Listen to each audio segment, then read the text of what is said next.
Welcome in, ladies and gentlemen, to another episode of Cloaks and Capes. Thank you, Mia, for that follow. That puts us at 600. What a way to start the episode.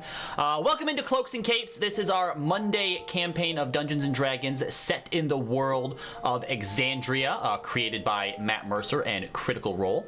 Also like to give a thank you to Rodimus Zero and Reliquary Records, who will be providing all of the music for us here tonight. You can find a link to their website to check out all their music on the various streaming platforms down below somewhere. Just look around for it. Last we left our adventurers. They had been given a job from the guard captain after having witnessed a murder, but attempted murder on someone who ended up not being there. They were asked to stay in Rexentrum, and while doing so, the guard captain, Azad Bronzebeard, came to them in the morning and said that there was something that he'd like them to look into, since they handled themselves so well, allegedly, against monsters coming out of a portal. Yeah, by the way, I like how it's like, hey, you can't leave Rexentrum in case we have more questions. Also, go to this place that people are getting murdered. Well, which you did. You decided to take the job and go into the sewers to look into disappearances. Technically, they didn't know that anybody was being murdered. It was disappearances. Oh, okay. That you were looking into. It turns out people were being murdered because you found lots of remains. And going through the sewers, you eventually came upon a voice somewhere within the sewers that you tracked to its source that was talking about a family that they had lost or found or were a part of. You're not sure. And we're going to go ahead and jump right into that, as you had just heard the mad ramblings of someone somewhere off in the distance. So wait, how do we know they're mad? You are all now standing just outside of this door. You hear these ramblings coming from inside, and you can also see that there is some light pouring out of there as well. So I believe the marching order that we had, let me know if you want to change this, was Leo, Maeve, Hermia, Leaf, Kieran, and Rosalind. You can put Rosalind up towards the front now. Now that we have identified the threat, she'll be up towards where the threat is. Did you get your HP back? I got some of my HP back. Oh. Yep, you should all be, I think, where... I used Cure Wounds on myself. Yeah, where you were, if you were keeping track of it. Yep. I was. Except for Leo and Leaf, unless you two... I just fixed it on that. Perfect, thank you. Okay, and I don't know why it didn't update. Yeah. That's right, Leaf smashed good berries. You smashed good berries on your face. Yeah. Yeah, that's what I said. I ate good berries. Okay. So, outside of this room now, hearing this man in here talking about how he wants everyone to just accept their role in the family or else, what would you like to do? Rosalind's going to glance back. Do we knock? I mean, that's only polite. I guess. She shrugs at that. Yeah, you know what? You're right. And she's going to knock on the door. Okay, not really a door, but you kind of knock just on the wall there as you make your presence known. Peering inside, it is a rather large room that you see here. You seem to be on the far right side of it. There is all sorts of boxes and barrels. There's a few candles and lights here and there. You see a large sewer grate in the middle of it, and off to the left side, there are two stairs on either side that sort of go up onto a raised platform where you see a dragonborn, gold scale, metallic, which is a little uncommon. He has some cracked glasses and spectacles, has some dirty robes that he's wearing, and there's a few vials that sort of hang from his belt as well. Make a perception check for me. Okay. Everybody, or Rosalind specifically, who is the only one who's made herself known so far. That is fair. 16. Okay. You also know, being a trained adventurer, what to look for in situations like this. You make quick stock of the room and all the surroundings, and notice that further in the room on the left side, up these stairs behind this Dragonborn, you see 3 individuals down on the ground, seemingly chained to the wall. If anyone else makes themselves known at any point, just let me know. But the Dragonborn turns to you. Who are you? What do you want? Why are you here? She's gonna put up one hand just to kind of like in like a I'm not necessarily here to kill you sort of way, and just my name is Rosalind. Let me know if you make your way any further inside as well. Not yet. He looks crazy. Is it dark or light? It's not super dark. There are like some wall You sconces say and some torches here or there. It's dim light, yeah. Okay. I try to sneak in without him noticing. Okay. Make a stealth check. I will say at disadvantage, because as you start to sort of get up near Rosalind and look inside, there's not necessarily a lot of stuff immediately at the entrance for you to hide behind. Okay. I'm gonna use an inspiration to make it a straight roll. Go for it. That's probably fair. While he's doing that, Leaf is gonna walk behind Rosalind and say, "This one believes in your negotiating capabilities," and is going what to is that cast thing? guidance on Rosalind. Thank you. This is my ally, Leaf. Touch Leaf. Are you okay? I'm fine. Okay. This is my home. You are not welcome here. And you hear a female voice in the back that says, "Please help us. He's kidnapped us." That's nonsense. That's nonsense. All right? I've given you a home. I've given you a family, which you don't have. None of you have. Well, I'm helping them. that's very kind of you. Ungrateful whelps. I know. I was an orphan too. I know what it is to lose family and to not have anyone. Leo, 18. Okay, yeah. So Leo, you were able to, as he turns to yell back at his prisoners, you were able to quickly pop in and take quick cover behind some of the barrels and debris that's in there. For the sake of this, since we now have to worry about spaces and awareness and stuff like that, I'm going to go ahead and pop us over to the map here really quickly. We are not yet in combat, though. Yep. I rolled an 84 for initiative. Okay, great. What? What multiplier is that? Let me bring all of you over here real quick. I'm going to use my keyless dice. Because I'm a druid. Probably more like here. Can we place ourselves? If you want to move in any further, you'll have to let me know. Yeah. So again, we don't really necessarily have an initiative order just yet. So let me know what you're doing instead of just moving yourself, as he may react in certain ways. I had just moved because I was originally in front of Hermia and it looked like I was behind Hermia. Okay. So that's all I did.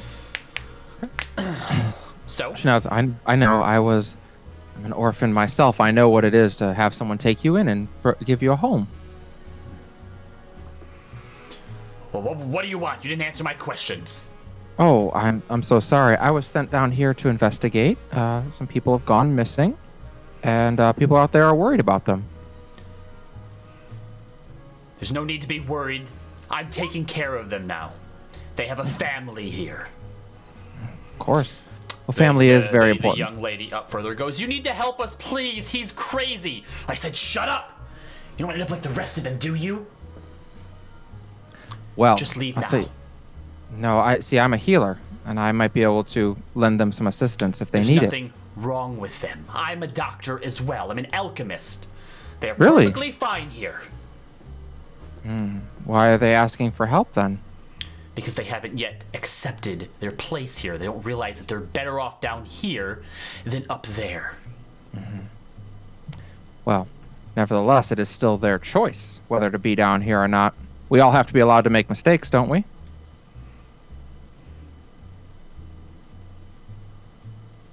Sure.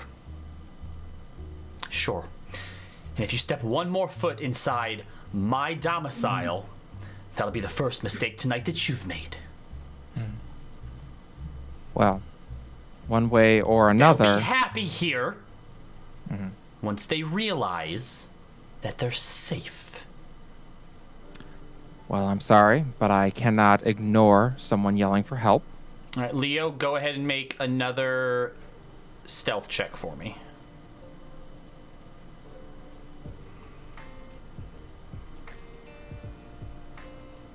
$17 plus 8. Okay.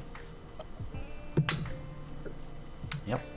All right, you're able to make it a little bit closer over here behind some of these barrels.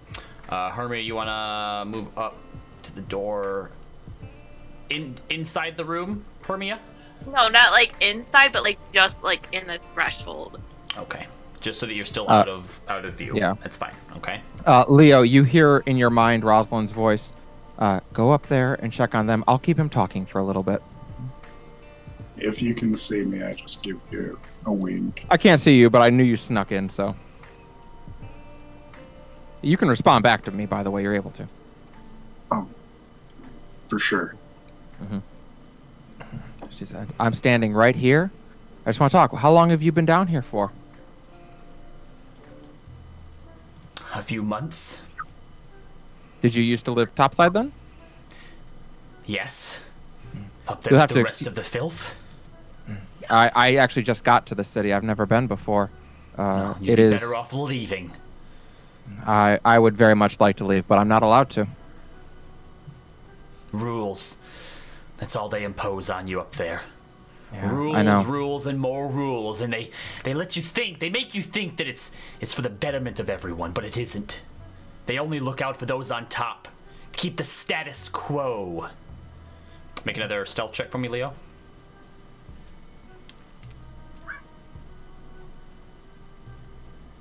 I'm going to use an inspiration for advantage. Yep. Kieran, taking a look up through here and around the corner, you don't find any other ways in or out of this room. Which I'm glad I did, because the first roll was a 1 and the second roll was a 19. So 19 plus 8. Yeah. Okay, yep, he's currently focused on Rosalind. So you're able to move up through the shadows. You don't actually take the stairs. You walk into this small, maybe foot-wide space between the stairs and the wall. It's more of like a slight incline, and you're able to deftly run up it and get up by both the halfling male and the elven woman. And I just put my finger up to my mouth, like, shh, don't say a word. Yep, they nod to you. And I want to, like, try unshackling the halfling. Go ahead and make a check with your thieves' tools. So it will be a d20 plus your dexterity and your proficiency. I've seen some very interesting alchemical creations down here. Are they yours? You watch as his eyes kind of dart down just for a moment to the sewer grate in the center of the room, which, as you can see, a lot of the sort of bars and pieces of it are melted and bent and cracked away. Probably not. Oh, they would be very impressive. I will have to find the alchemist who made them and compliment him. In the world that I come from, that would be truly a feat. Make a persuasion check at disadvantage for me, Rosalind. Does he still have guidance up? Or is she? Yeah. How long does I'll guidance use. last for? Long enough. 1 minute? Nope. Okay.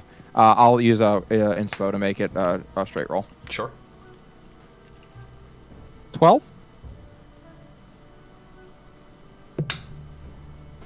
This guy's rolling like shit.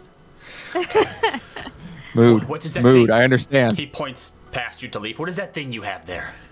Oh, of course. This is someone I actually just met. They are an automaton. In my world, we call them golems. Maybe you understand that term better. I don't know. Simpleton. Golems and automatons are different. Oh, I apologize. I wouldn't There's some know. similarity. They're from a similar genus, but they're completely different. I see. Are you sentient? This one contains No, he smells fine.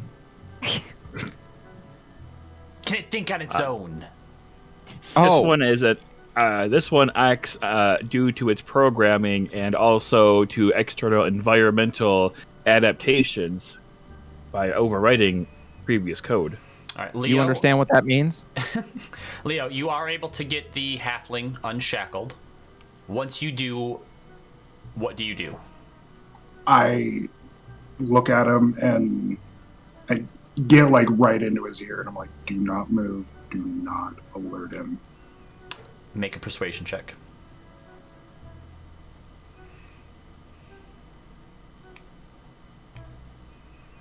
Persuasion. Where's my persuasion? +2. 14 +2. Okay. Do you move on to the elven woman?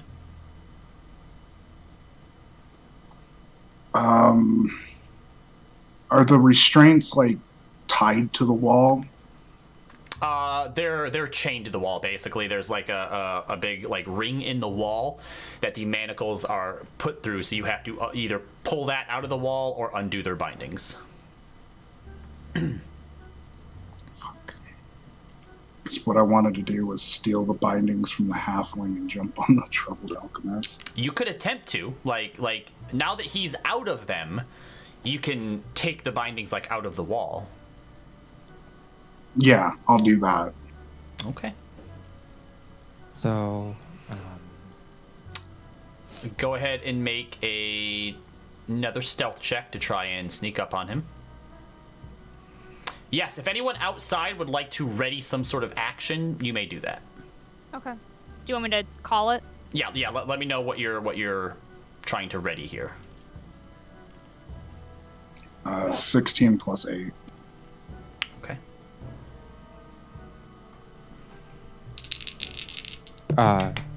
Rosalind just kind of you'll hear in your. Sorry, is that like just a raised platform, or is that another room up there? It's a raised platform. He's looking at you sort of off of like a raised sort of balcony type area. Gotcha. It's about 10 feet high, we'll say. So Leo, as you start moving towards the alchemist, both the elven woman and the young woman behind you start to like whisper to you, wait, save us, undo our bindings. Jesus. Christ. Without hesitating, I go towards them. Yep. Yeah, no, we're just gonna see if that turns his attention at all. It does. So he is gonna turn right as you jump onto him to attempt to snap these manacles on him. There's going to be a contested strength check, which you're going to make with disadvantage to see if you can at least wrestle him to the ground to begin with. So go ahead and make athletics roll. In the words of Fortuneers from all times, Yep. Oh shit, get your weapons out. All right. I'm going to use my last inspiration. And 17 - 1, 16. Oh, he rolled a 16 as well with his bonuses. So you guys watch as the alchemist turns around just in time to sort of grab a hold of the manacles as well. And him and Leo are kind of like locked into one another at this point. As the halfling begins to run, we're going to go ahead and roll for initiative now. All right. And as that happened, I screamed out, "Weapons out!" Weapons already out. Okay. Initiative. Here we go.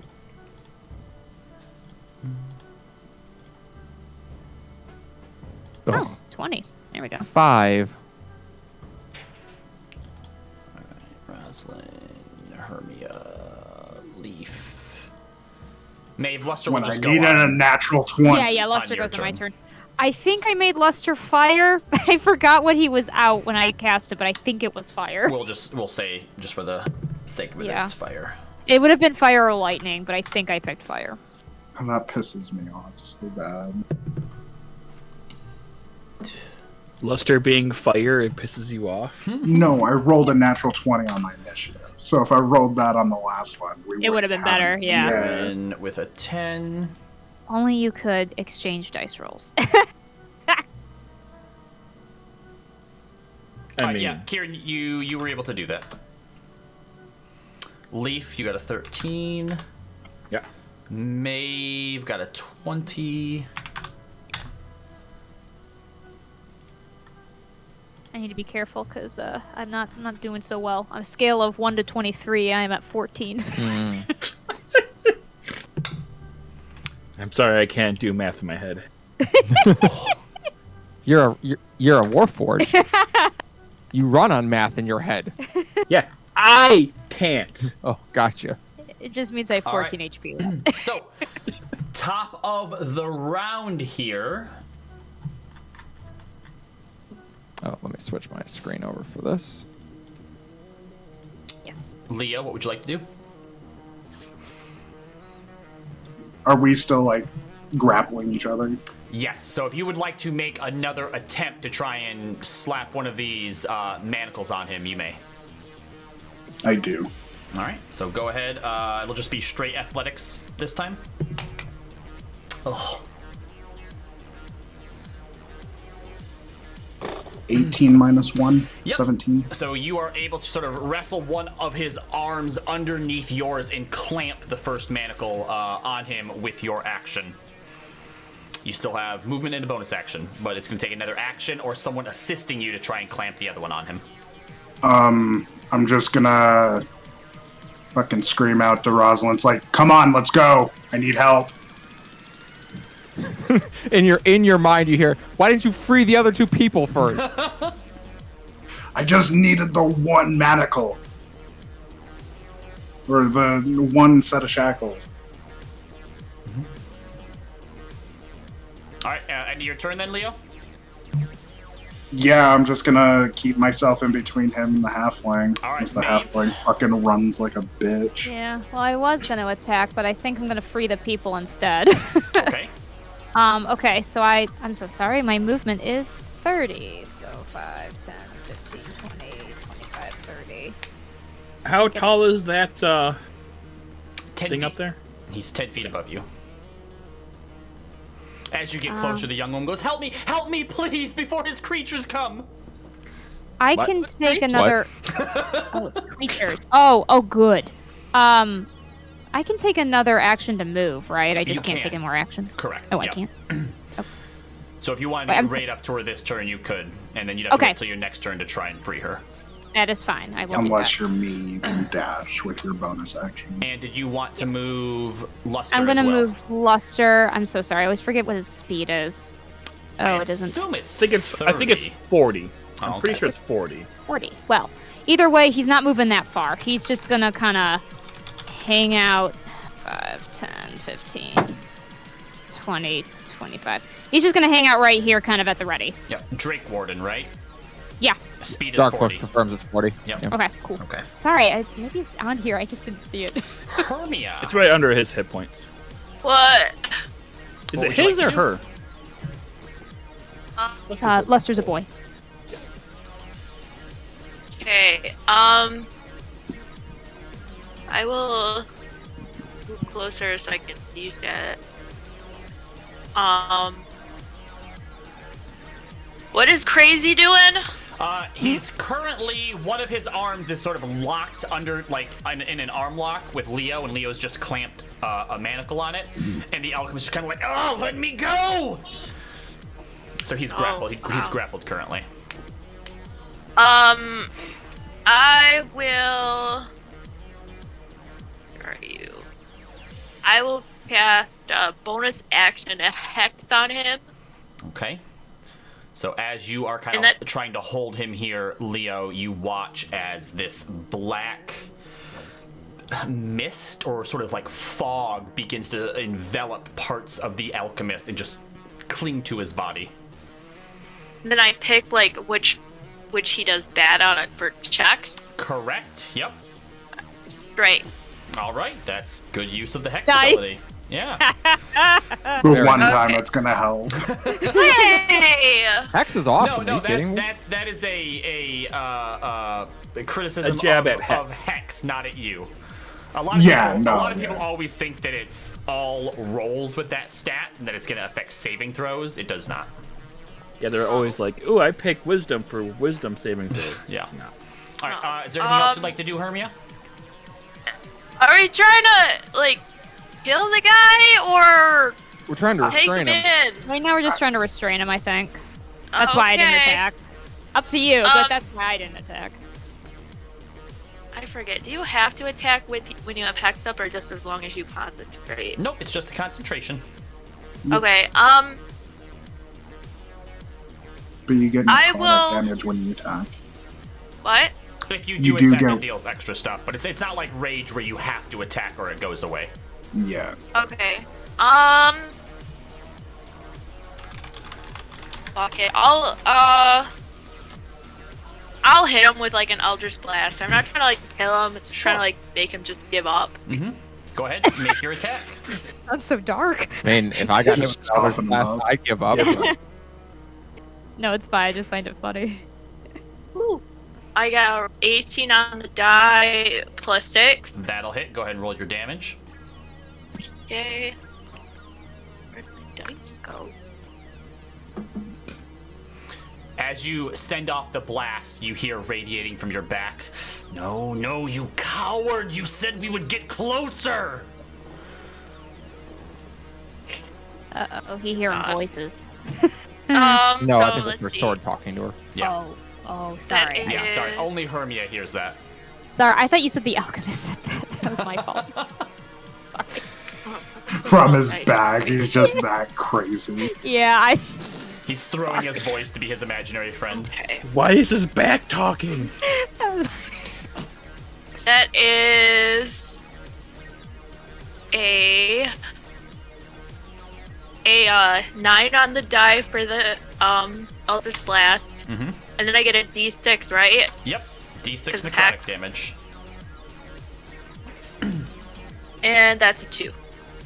2 it is. Alright. Would you like to use any more of your movement? Nah, I'm good. Alright. Leaf, it is your turn. All right. Leaf is going to announce, "Please do not resist," and his excuse me, its arm just kind of like melts away and turns into like this long, slender rope with like little thorns on it, and it's going to cast Thorn Whip on him.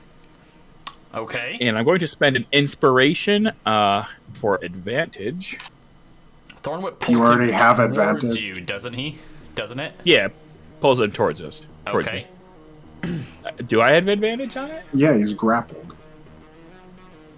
Oh, that's not advantage. though. Yeah, that's just for melee attacks, I think. Oh, true. First one's 10. Second one is 21. Okay. 21 to hit. So that does hit. Okay. Leo, you watch as these sort of thorny vines reach out from Leaf and entangle themselves around the alchemist and pull taut. Are you Can I going to use let my- him go? No, I was gonna say, can I use my reaction to kind of ride him? Like, hold onto the chain and just, like, ride him like a fucking surfboard almost? So Ride you him, want Cub. to be pulled along with him. Yes. But I want to put my feet on him so I'm not, like, fucking... All right. like, So, getting- Leaf, how far does your 10 feet. pulls him 10 10 feet feet? pull. Okay. Then Leo, if you're going to stay a hold of him but still go with him, then it's only going to move him 5 feet, which causes both of you to stumble down. Make a dexterity save for me.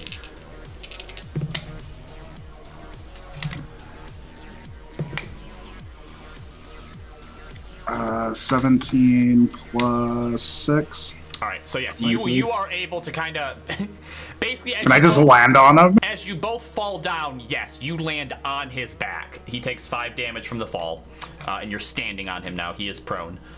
Leaf, does that do any damage? It does. I did 2 piercing damage to him. Okay. And Anything then else? I'm also going to move 5, 10, 15 to right here. And All say, Lady Rosalind, please detain the... I know it's a Dragonborn, right? Yeah. Please detain the Dragonborn. Ah, boss. Kieran. Okie dokes.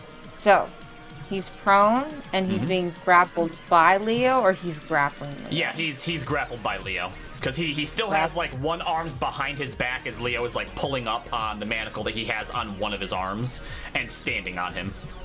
Kieran, if you go pickpocket him, I swear to God. I would do no such thing. You actually watch as, I assume, Kieran enters. You see, instead, a young gold dragonborn enters the room. Fluff my vest. And then I'm going to run over to the fallen alchemist and get on my knees and like yank at his shoulder and say, "Capture me!" And I want to hold my action to give Leo possible advantage if he tries to break out. Can I hold a reaction? We could say that you could give Leo the help action, so on his next check he would have advantage. And as you come up in front of him, he goes, "Who are you? I don't know who you are!" And tries to like push you away with his other hand. That'll be my turn. On his turn, he is going to reach down and grab a vial of something and pops the lid and is able to blow it up into your face. It's some sort of powder, Leo, and says, "Leave!" And I need you to make a wisdom saving throw. Oh, it's like a suggestion powder? Ooh. That's cool. Is this a charm effect? Is suggestion a charm effect? I don't know if it is. You suggest a course of action to magically influence a creature. Oh, I read my fucking Creatures, thing wrong. First, creatures wait, never mind. that can't be charmed are immune to this. So I think that it is technically a charm effect. So I think, do you have something that gives you advantage on charm effects? Like elves. Elves can't are, be- yeah. Fey elves have that. ancestry, I think. Is that what that is? Yeah. Yeah. We have advantage against being charmed, and magic can't put us to sleep. Then yeah, Okay, go ahead so I have and advantage on it. make it with advantage. Yep, wisdom saving throw. Also, did I hear correctly that Kieran is a gold dragon right now? Gold Yeah. dragonborn. Yep, a young gold dragonborn. Okay, first roll was 10, second roll was 17 with wisdom plus 2, so 19 on the die. Then you Or are 19. indeed able to resist it as you kind of like cough and like wipe some of it out of your face, and then the dragonborn lets out a whistle. Oh no. Uh-oh. Kieran, you should have Warning. just grappled him. All of Warning, you, that is considered a resistance. all of you hear a slurping sound echoing up from the middle of this grate here, and after a few seconds you start to see a giant slime begin to move up out of the grate, Oh, shit. and also another one. Oh, What? Why is there two? oh God. Well, great. Rosalind glances up at these things and looks over towards Leaf. And it starts moving towards Rosalind and No! and Hermia. And fortunately, that's as far as it can go with its movement. So it is just going to go ahead and hit you with its pseudopod, Rosalind. Ew. God. No. Damn it. That's a 9 to hit.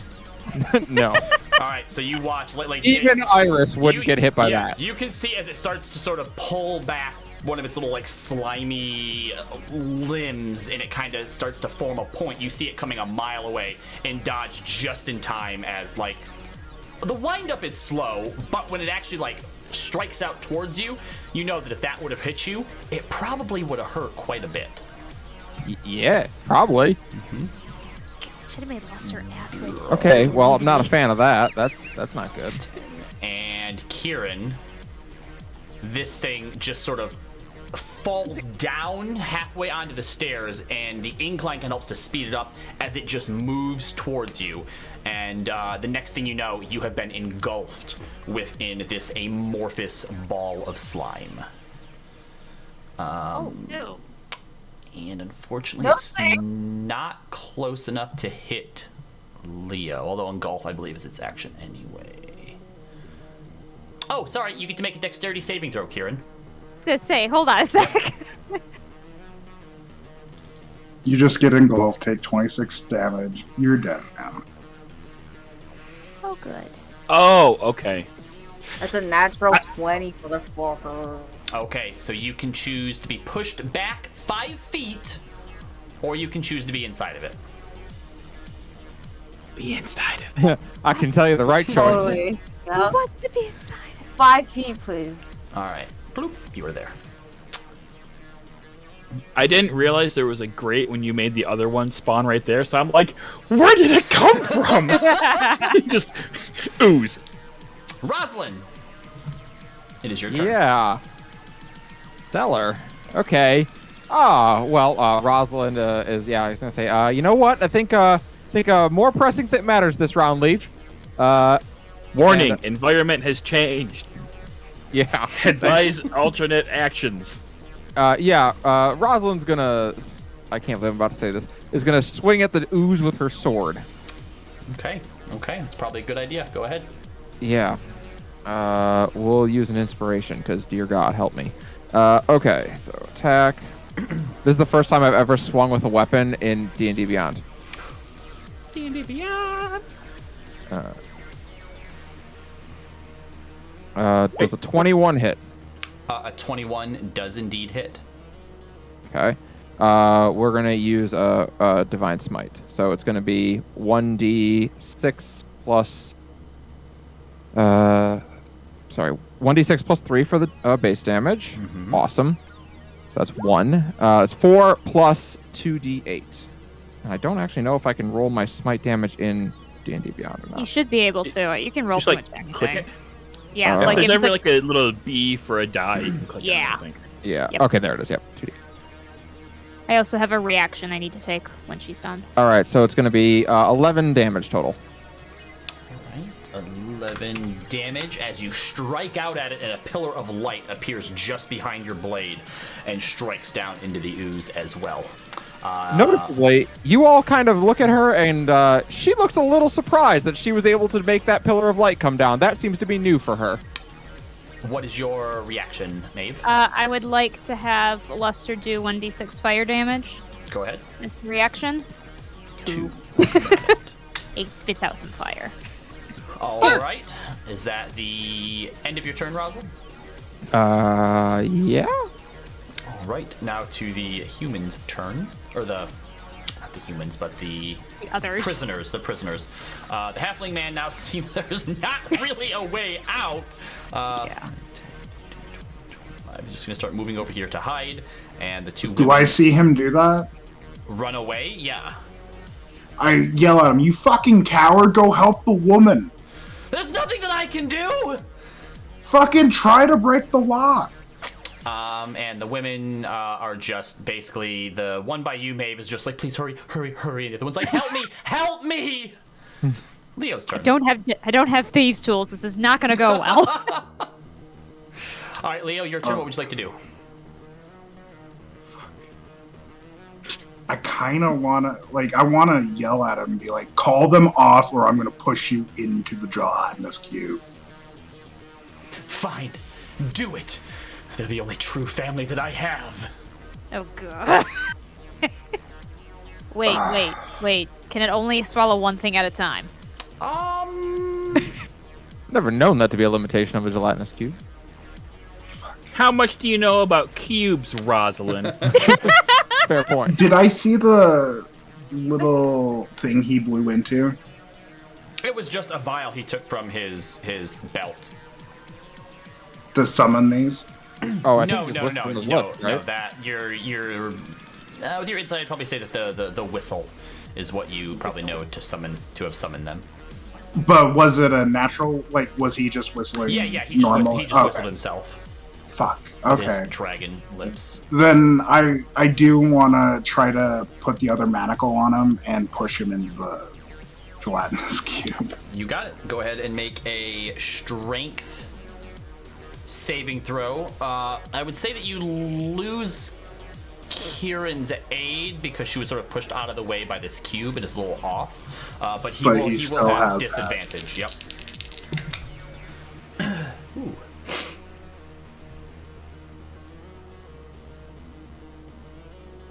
So a 19 minus 1. Okay. Yep. So you are able to clamp the other manacle on him, and as you do, we'll say you just sort of lean back, pulling him up, and then you shove him into the cube. And I still have movement, Yep. so I'd say your movement is all you have left. I just, 5, 10, 15, 20, 25, 30. All right. Yep. Maeve, your turn. All right, let's. Please help me take these things off. I'll try. I'm trying. What are my options? Like, If you don't have anything that you can pick them with, you could just try to strike them Okay. with your what kind of? Oh, you use a bow and arrow. I do, but I have a sword. Yeah, you can try to strike it with the sword. Okay. Don't very roll a good. 1. I'll use inspiration. You just fucking slice her head off. Don't roll 2 ones. I know. Hold on. I like to just remember that I used inspiration, so I'm just getting rid of that. Okay. So rolling inspiration, so it's just my attack roll. Moon touch sword. All right, you're gonna see the short sword, and it's glowy. Did it work? Okay, that's the first one. Okay. There's the second one. All right. Go ahead and roll damage. Which, if you just click Moon Touch Short Sword there, it'll roll damage for you. Thank you. Yeah. So yeah, you kind of come up and she's like, "Help me, help me, help me!" And you kind of pull her arms apart a little bit, and she's like, "What?" And as you raise the sword up, she starts to panic, and you cut right through the chain. She is free. All right. I will. Okay. Yeah, so I do that, and I see that pretty much there's a gelatinous cube in front of me. I can't attack it because I already used my action. Everything else I could do. Wait, I'm sorry. Give me 1 second. Is this a bonus action? Nice, that spell. I always forget that part. Hunter's Mark. You are a bonus action. Okay, I'm gonna give Hunter's Mark to this one as my bonus action. I like that you're giving it Hunter's Mark. Here, take this mark of the hunter. This is for you. Enjoy. Just enjoy. Yeah, okay, that will be my turn. What about... Oh, Lester already did his reaction, and I Oh. already used my bonus action to give Hunter's Mark, so I forgot he's a bonus action. yeah, he got to chill. Your turn, Hermia. My turn. Oh shit, there's a thing in front of us. There's two things in front of us, actually. Courage, Hermia. You got this. Hermia's gonna pull out her black blade and just fucking, like, hit it as hard as she can. Go for it. Okay. Rosalind cheers for you. She's very thrilled. Just do music. Just have my thing on here. Okay.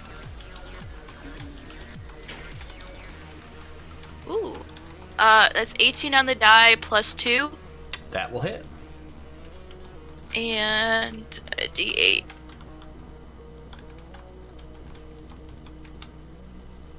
What d8? Oh, you're not.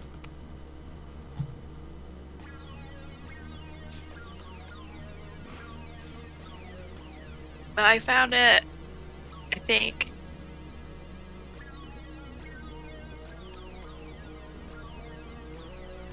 Yep, okay. That is only a 5. 5. Oh, actually, hold on. I don't think I. Rosalind, how much damage did you say you did? It looks like I only did 3 damage to it for some reason. Oh, it should have been 11. 11. But plus 2 fire damage. Okay, so then. Yeah, because I did 4 piercing, 7 radiant. Yep. don't know I think why you meant just did 13, not 3. Oh, probably. That makes sense. Alright, so that's 10. And you did how much, Hermia? Just 5. 5 damage. All right.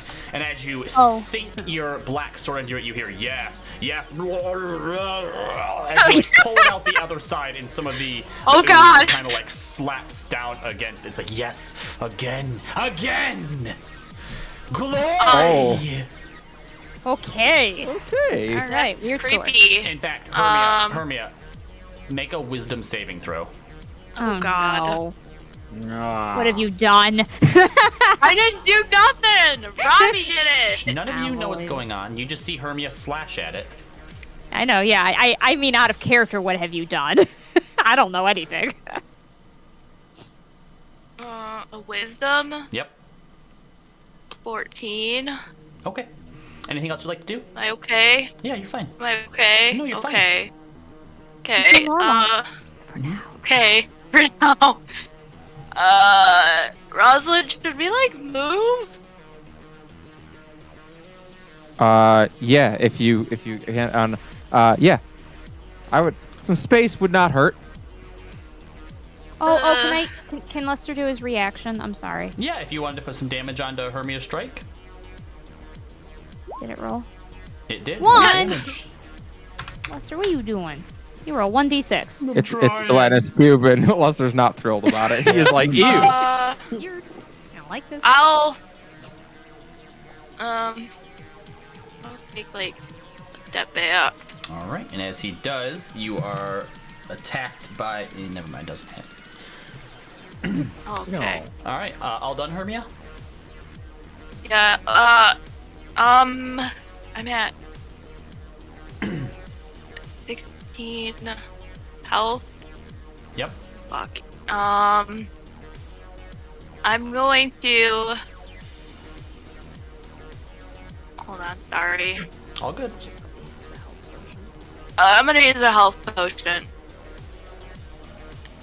Just a Okay. regular one. Yep. 2d4 plus 2, or is it 2d4 Are those plus bon- 4? Do you do bonus actions of health potions, Rob? Yes, it's an action If to it's to feed it to you. somebody else. If you're taking it yourself, bonus action. Thank you. I probably needed that too, so. Take care of it. Okay, so it's 2d4 plus 2. That's a 4. And a 1.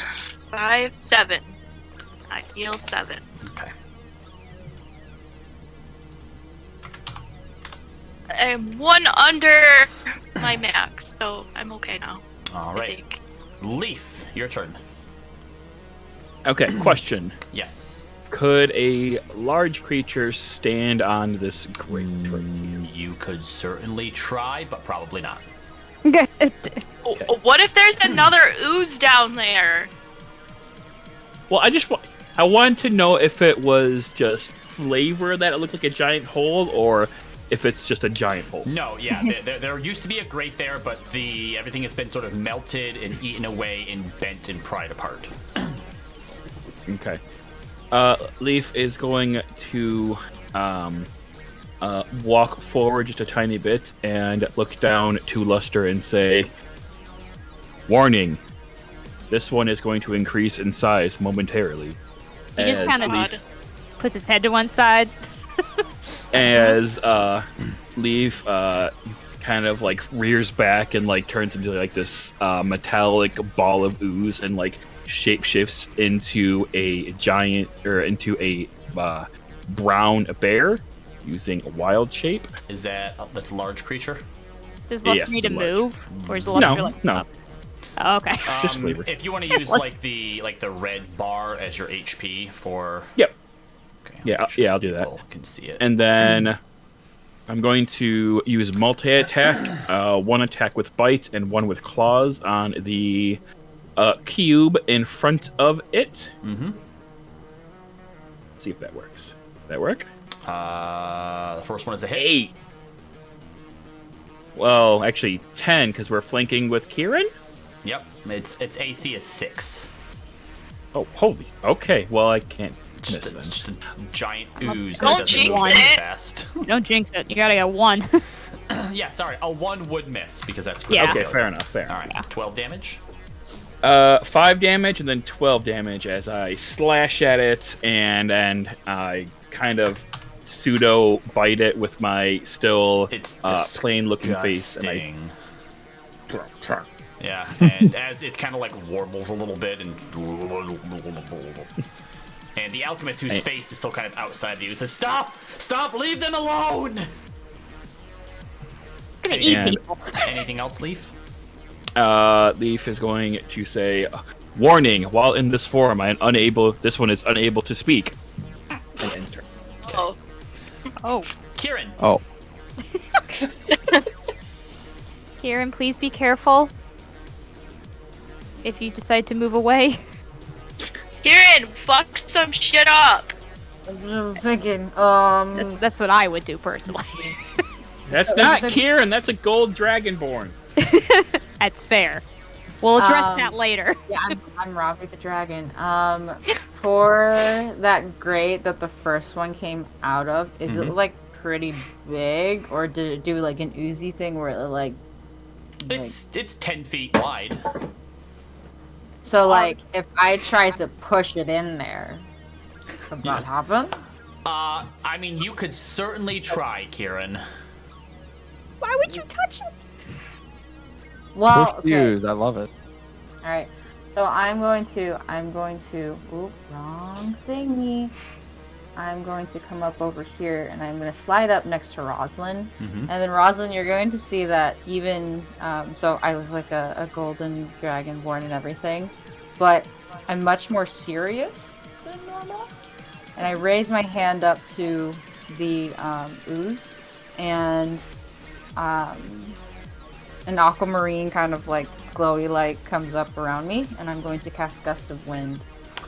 See, I thought you were literally going to try to push it, and I was going to have you I thought so too. into it. Yeah, You had a way better idea. That was a way better idea. Good plan. I'm running from the righteous brand, and I'm just going to burn my fingerprints. That's what I'm trying to do.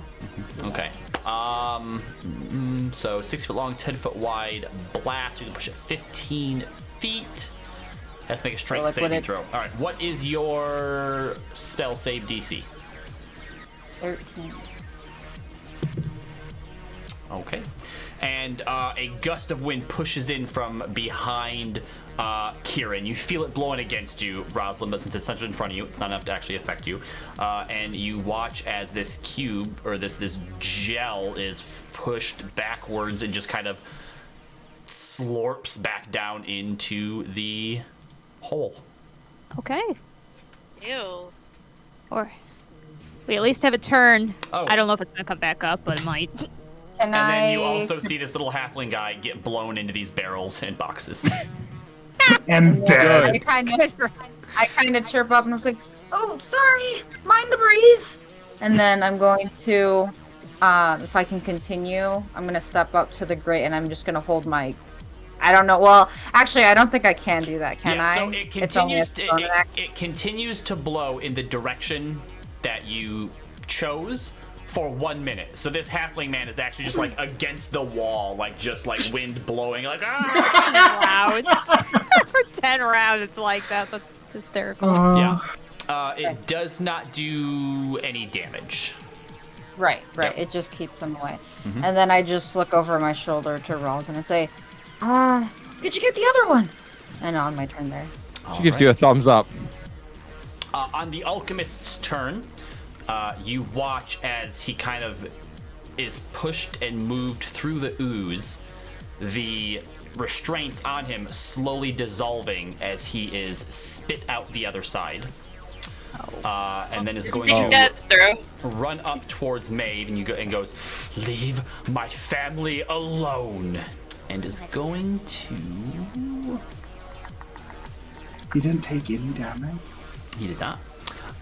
As he takes another vial out of his pocket, uncorks it, and splashes something across you. I need you to make a Constitution saving throw. Constitution. Okay. Your favorite. Yeah, my favorites. We're gonna do another inspiration for that, because that sounds scary. Okay, Constitution. Here we go. 1. 2. Okay. Oh, So 2. he throws this green sort of liquid on you that as it hits your skin, it begins to disperse into like an aerosol as well, and kind of makes you cough a little bit, but you're able to hide your face and kind of hold your breath a little bit as it quickly clears up and does no damage to you. Oh, thank God. Okay. The cube's turn. My Hunter's Mark's on the cube, not on you, dude. Get out of the way. As Kieran looks back over to Rosalind and asks you to go and deal with that other cube, Yeah. suddenly, Uh-oh. from just down the thing, it comes back up and attempts to engulf Kieran. Make a dexterity check with disadvantage. Disadvantage? Yep, because she turned away, did not see this coming back up behind her. Yep. I can see it fell now. down and was Standing immediately so able to sort of proudly. grab itself and then Wait, comes back it up has again. to, but it can only move half its movement. How far down the hole did it go? Not very far. That's basically as far as it can go, is just the 5 feet to get back up. Okay. At disadvantage? Yep. I'm going to spend an inspo. 18. Okay. You are able to jump back just in time as this thing comes back up after you.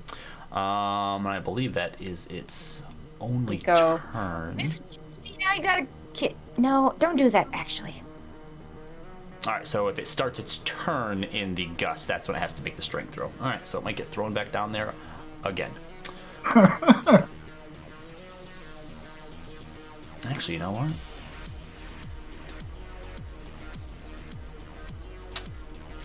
Actually, we'll say that with its... Doesn't it have, like, amorphous shape or something like that?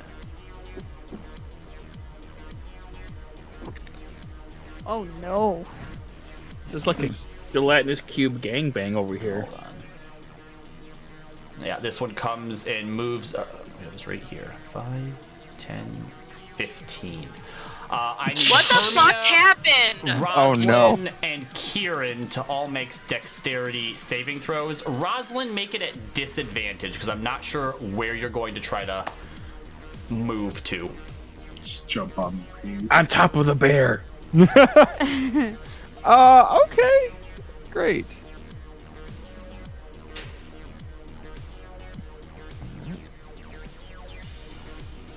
Oh, there's a nat 1 Okay. on the second one. So it's a 2. Hold on. Yeah, so we'll say, Rosalind, you try to jump back and you hit bear and just bounce right back into the cube. Wait, he was an automaton a moment ago. Ow. Yep. All right. Oh, wait, Hermia, sorry. you're Actually, able she to says... jump back. Yep. If this one could talk, it would say, sorry. Somewhere in a plane far, far away, your mother is like, it could be a lot worse, honey. I promise you. It sucks because it's true. Kieran, what'd you get? Ugh. Well, to balance out that natural 1, I got a natural 20, so I envisioned that I did like a cool Matrix move, and then it just like slammed right.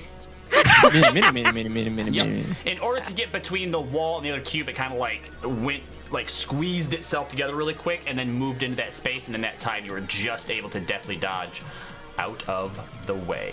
All right, Roz, let me double check something here real quick. Great.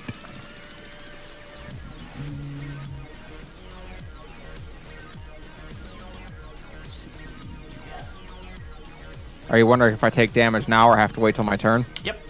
Wait, is the wind still blowing, you said, though? Yes. Just so you know, I do take damage now, but I think it's less on the turn you get engulfed. But it starts like right here, so it won't affect that one. It'll affect this one again on its turn. Okay. I just needed to check. Sorry, just need to know. Yeah, no, you do not actually take damage yet, Rosalind. Really? These, according to the official stat block, yes, these are a little bit different though. Oh, okay. Fair enough. Okay. All right. Well, thank God. It is your turn, Rosalind. What would you like to do? I don't know. Go home, frankly. What can I do while I'm inside this thing? All right, let's see. An engulfed creature can an attempt to escape by taking an action to do so. Would you like to escape? I would like to escape. Make a strength check for me. Not a saving throw, a check. Oh, you're good at those. I'm okay at those. Get a +3. 12?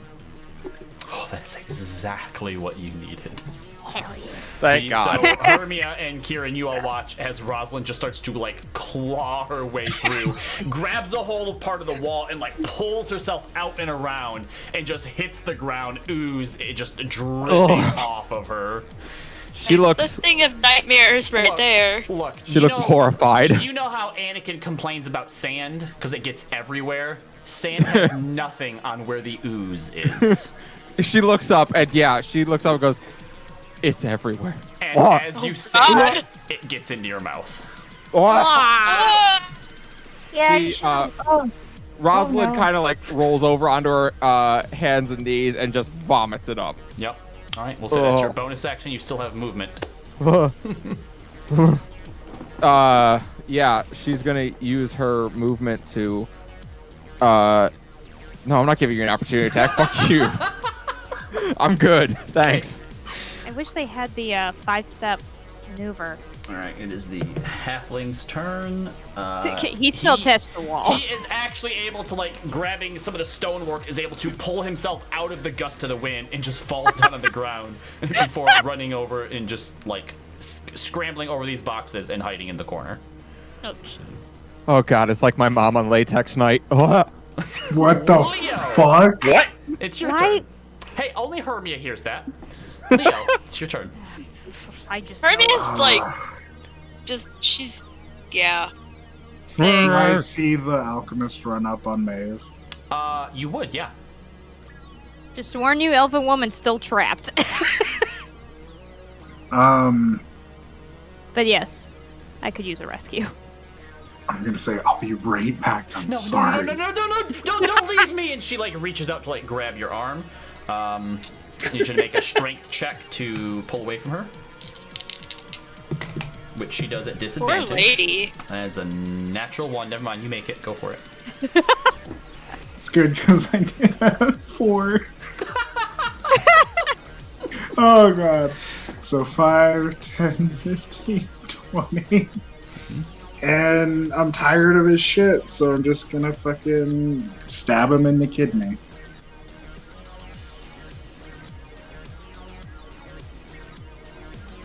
Does a 15 plus 6 hit? It does, and because Maeve is adjacent, you also get sneak attack. Dope.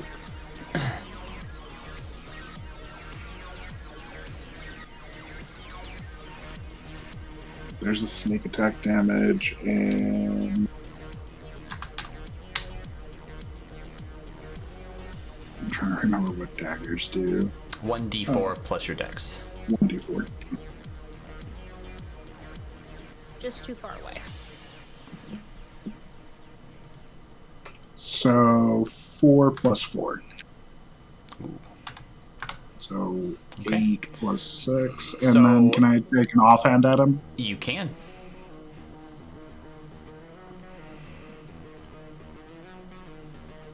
And that's a straight 12. To hit, Yep.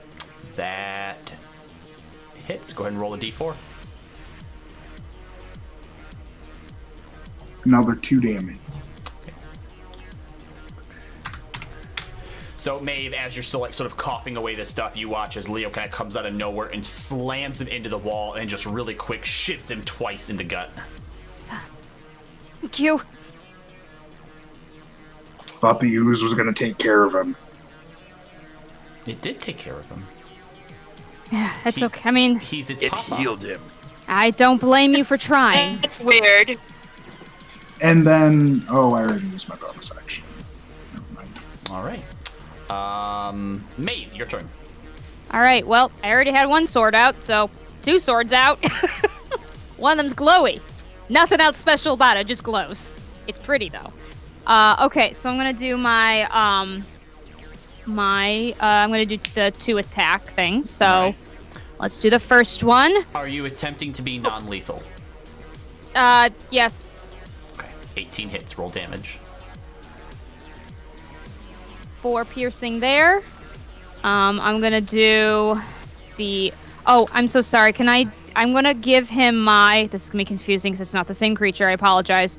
It's not an action. It's just. You're moving Hunter's Mark, aren't you? It's not moving Hunter's Mark. It's the other thing I have, the foe, my favorite foe thing. Oh, sure. Okay. So that does. Sorry, I should get this. Is it class feature this is under? Yeah, favorite foe. Here it goes. That's gonna be a 1d4. Go ahead. And then I'll do my second attack. All right. So as you pull out your second sword and starting to swing towards him, you realize maybe I shouldn't try to kill him. He did just take 2 shanks to like the kidney.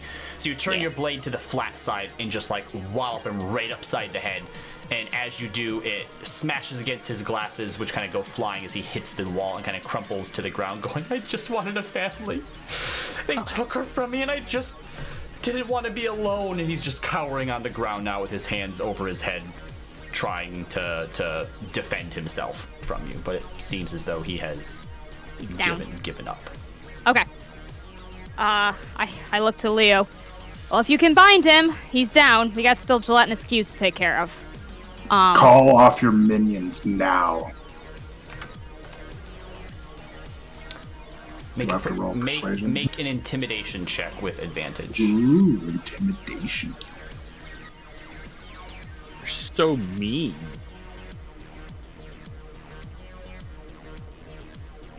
So first roll was a 19, second roll was a 1, plus 4, 23. Okay, we'll see what happens. Anything else you'd like to do, Maeve? Okay, I haven't taken a bonus action yet. So, because that one thing I did is not, favorite foe is not a bonus action. I always have to double check. So Luster's going to attack. I'm going to have Luster attack this bad boy right here. All right. Okay, he's going to be doing his bite. So, here is his attempt. He rolled 15. 15 hits. All right, here's his damage. 5 damage. 5 damage. Good boy. Whoops. Shit. Bark. I think it was at 34. He's a Drake. he tries to take a bite out of him, and then he's like, and spits it out. Kind of gags a little bit afterwards. Ah. Now, what kind of consistency is this? Like Jello or KY jelly? Like, what are we talking about? Jello. Okay. What the fuck? No. Maybe all done. Kentucky jelly? Sorry, I knew. I knew I had to make the joke. All right. That's what I was Romeo, thinking. your turn. Okay. I'm just gonna hit the thing again. That's in front of me. Fair. Yep. That Swing. is a fair thing to do.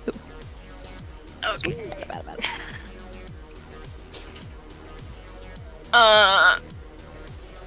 That is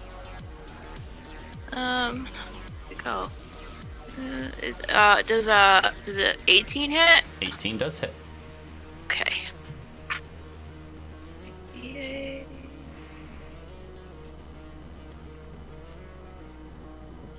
And that's another 5. 5 damage. You're adding your ability modifier to that as well, right?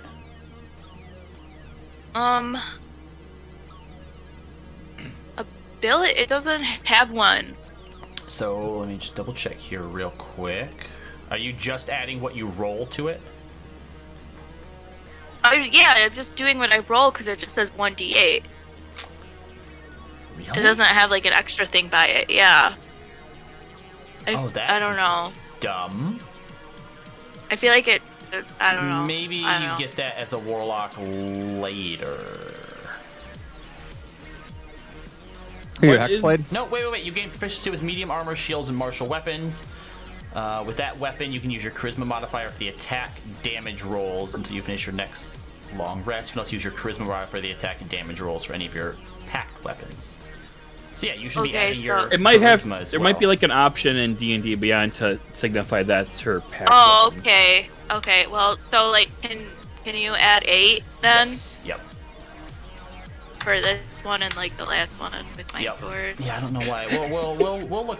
We'll have to look at it because I Into think that. we remember talking about Yeah, it. so technically you should also, instead of a +2 to hit, it should be a +6. Yep, +6. Wow. Because you get to use charisma and then your proficiency on it. So yeah, I'm not sure why it's. Gotcha. Yeah, Hexblade hit good. Yep. Okay, well, I feel slightly better about myself now. I have to go to the bathroom, though, so All I'll right. BRB. Leaf, your turn. I like to just picture that Hermia hit that with the black blade and then looked over to Rosalind, who's still gagging. I have to go to the bathroom now, and then runs down to the corner. What does the black blade saying during that, though? Leaf. All right. Leaf is just going to go ahead and do his claw headbutts. Yep. Multi-attack again. Oh, whoops, wrong button. For the bite on the one on the... We'll do the one on the right. Okay. 10 to hit. That hits. 11 Do less damage. reaction. And another 8 damage. Does it have to be a weapon attack for your Drake's power? Yes. Are you not doing a weapon attack? No, this is my claws and my Oh. head Fuck bite it. butt. We'll say that because you are technically made of metal, that luster can imbue your claws and face. Alright, fair enough. There you go. All right, fine. 5 damage. Yep. All right. Lester's moving up in the world. He lights your claws on fire. It's pretty cool. Excellent. And you turn, Leaf. End of turn. All right, Kieran. So nice that There's going to be a flash of blue lightning in my eyes. I'm going to use my bonus action first to change the direction of the wind. And I'm so sorry, Luster. It's going to go He doesn't this wings way. yet. I'm sorry. I'm teaching you how to fly. Just practice. I love Pushing him how out the nest. I love how you're Fuck hitting the up this- halfling man again. Yeah. This halfling man has about the same luck as the cabbage, but it's the cabbage man. Yeah, fucking So blow when I around like a change paper direction, bag. I'm just going to say, "Sorry, I'm claustrophobic," and then Yep. All right. It doesn't take place until their turn. Fair so enough. on their turn it'll start. So all right. Anything else you want to do? Granted, they're Kieran? next. Yeah, they are next. and then I'm going to, with my other hand, pull out a hand of cards, and then I'm going to attack this one. All right. That is a ranged attack, so it'll be at disadvantage unless you move back one. Oh no, I'm using it just like a fan thingy. I'm not throwing one. Oh. All right. Fair enough. Make an attack.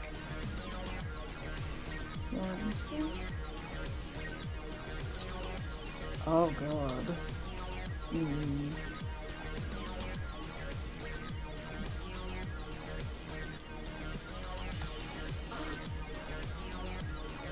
Um, 13. 13 hits.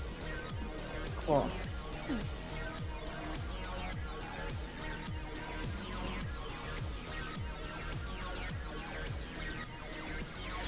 For 3 damage. 3 damage it is. All right. Anything else, Kieran? Nope, that's my turn. Okay. All right, so on the alchemist's turn now, with his hand sort of up in a non-threatening way, he goes, all right, I'll call them off, and starts to move down this way. Stop the wind, stop the magic, I'll call them off.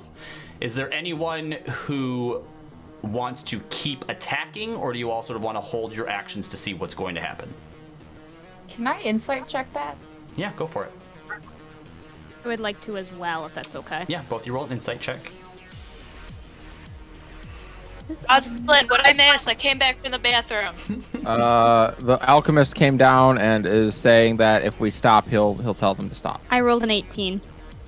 I get free Oh. advantage. Jesus. Yeah, so especially having just been up there and, nearly killed this man and gave him a good walloping, his demeanor seems to have changed significantly. He's sort of hunched down, eyes averted, he's shaking now and seems very, very weak, and is bleeding profusely from 2 puncture wounds in maybe his kidneys. He seems to be telling the truth. I guess it's up to you whether or not you believe that he can call them off. Kieran, you don't trust nobody. He's weakened. Don't do it! He's been weakened by us. So you guys can decide who you believe. Yep. So Kieran, I assume you keep it going. Oh, yeah. All right. Let me give you Rosalind's rebuttal. Oh, the Chicago, Windy City. Luster, make a strength check. There's a natural 20 on the part of the ooze. The halfling man is sort of ducked down behind some boxes, so he is not buffeted by the wind like he was last time. If I don't see a saving throw, do I just roll a d20? D20 plus whatever his strength mod is, if he has one. I don't think he has one. Yeah. Poor Luster. If he does, I don't see it. I only see wisdom and dex, so. Yeah. Just go ahead and make a D20 roll then. Okay, What does she have to beat? A 15? Oh boy. 13, I believe. Well, he rolled a 7, so All right, nope. So as Kieran says the Windy City line, you see Luster go, thump, and just hits the wall. It's okay, buddy. And it's just over there like flapping his wings. He's just whimpering. As this cube seems to be holding its ground. It's like, please stop. I can call them off. I can call them off. And he emits this sort of low whistling sound, and you watch as they go from sort of this upright sort of the pose that you see them in with multiple little like sort of tentacles or pseudopods out. They just sort of start to relax back into cube shapes. Put them back in their house. Do you keep it going, their Kieran? bedroom.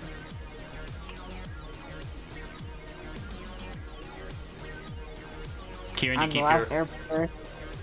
Sorry, what was that?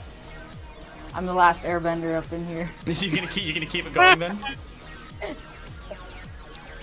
Yeah. You watch as, despite your air, one of the cubes goes back down into the hole, Aw, that's his room. and the other one starts to sort of move into the wind as well,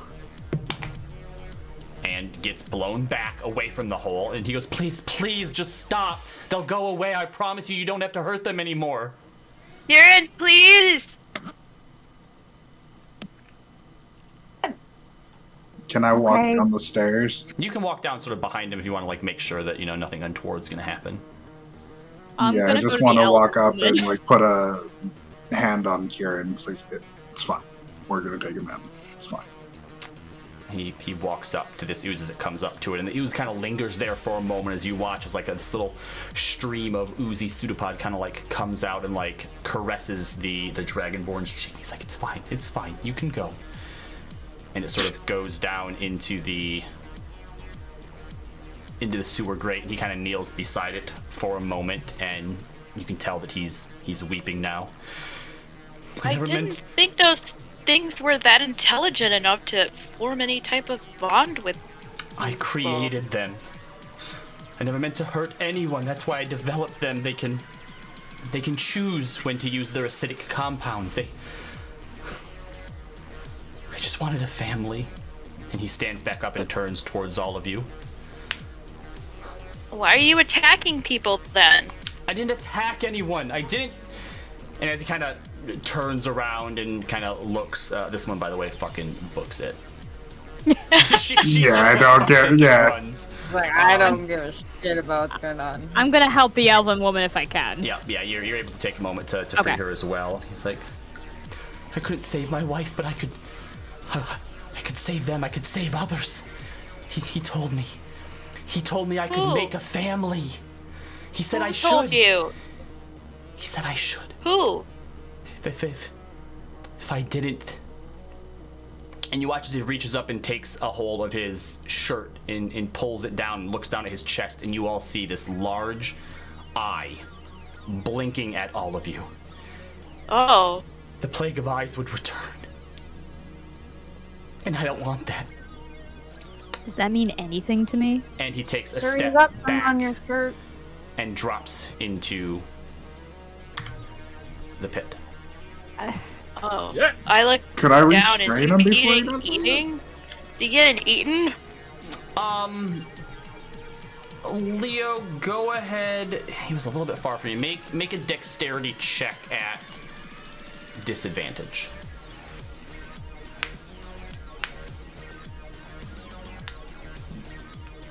All right, first roll 18. Second roll 11 plus. It was dexterity, right? Yep. Yep. So plus 6. Your dexterity is 22? Oh, sorry, plus 4. I was reading my save, not my fucking. You were adding your proficiency bonus. Yeah, So- I apologize. I know. 15 total?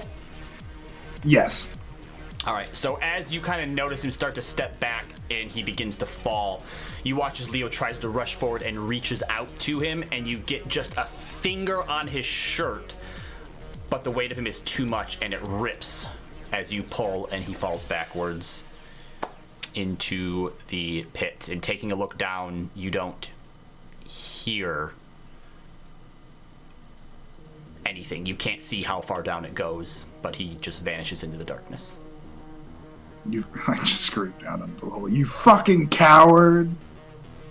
And Maeve, you're able to free the elven woman, Okay. who seems to be a bit calmer now that all the shit is gone. And Hermia, you can tell outside that young woman didn't go too far. She's kind of like peeking back around at you from the corner, but the danger seems to have passed. Kieran, is your wave wind at still her. going? No, I turned it up. I turned it off when Leo grabbed me, but like, Damn. Kieran is just like pale right now watching all this. All right, Rosalind is just kind of standing there, like wiping globs of slime off of her. I will walk over and I will help you. Here. Is As you start to, May, like, start to try to like pull some of it out of her hair, like, Yeah. this is not coming out. Okay, we may need to do some special treatments, but I'm sure we can find a way. And I just start like kind of pulling your hair back so it's not in your face. Thank you. Well, we'll figure is something. Kieran still a golden dragonborn? Kieran, are you still Golden Dragonborn? I think I would have fluffed my vest and changed back. All right. All right. Leaf is still a giant metallic bear. Luster is hiding behind me. He's not happy about that wind. The halfling man comes out as well, and the three survivors seem to sort of slowly and cautiously sort of come up to join each of you near the door. Are you able to explain to us what happened to you? The elven female sort of steps forward. He kidnapped each of us to be a part of his family. Apparently, Roger here has actually been here the longest, and the halfling man kind of raises his hand. From what I could gather, he lost his wife to some sort of disease, and was trying to, I don't know, I guess rebuild his family down here. When he took me, he already had those things. There was a couple before me, but if you didn't do as he said, I watched him feed them to him. There were a few other adventuring groups that came here to try to save us, but they weren't as lucky as all of you were. Rosalind looks over. Yeah, very lucky. You're alive, aren't you? Oh. Sure. And the young woman is like, "Can we go now? Can we please go home?" We're going to take you back. We were of course sent here for your safety. Just one more question. Do you know why you were chosen? The female says, "I think it was important to him not to break up families. I feel like that's the only thing that we really have in common from what we've been able to figure out when he's not here. Has no immediate family. He was trying to give that to us." Of course. Yes, I believe we owe you to bring you back up. Yeah, I have a kinda- Do question. some rats and Yes. shit. It's better than those. So my hex was still up. Like I didn't break concentration. Ah. Do I yes. still like feel it? No. About 30 seconds after he dropped down there, your hex dissipated. Oh, sorry. Yeah, mine would have So does that dissipated. I mean- would've- Yep. Like he died? Your hunter's mark was on the Yes, slime. the gelatinous. That you can still sense. But, Oh. Hermia, you gather that, yes, the fall may have killed him. Those gelatinous Excellent. cubes are probably still down there. Sorry. I'm so sorry. Hermia, do you say your thing? Oh, I was gonna say like the fall is either like he's either like somehow managed to get away like 90 feet away from me, or he's dead. I see. Maeve kind of furrows her brow for a second. My mark is still on one of the gelatinous cubes. They're still around. Well, that being the case, we still have survivors. We need to take them back. Yes, You do sense that it's getting further and further away, Maeve. Okay. Slowly, Slowly, but it is going further it's away. leaving. Before we leave, can I like look around to see if like there's like any notes about like the crazy science he's doing down here? Yeah, you take some time to look around. You find several piles of discarded clothes and equipment, bones, all half dissolved, just like the stuff that you found in the sewer leading up to here, but you don't find anything of note or interest. Oh, okay. Leo, do you know where? What would I know? No, I was being dumb. Sorry. Go ahead, Hermie. I'm sorry. I said, oh, it was worth a shot. Like when you said you didn't find anything. Okay. I'm just being stupid. I'm sorry.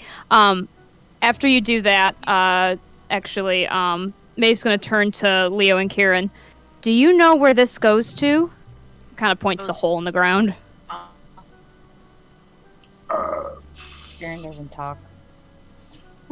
Would I know any of the thieves can kind of shit around here? Like, do we use the You sewers would much? if there was stuff here, but in particular, this shaft, you have no idea where it necessarily goes.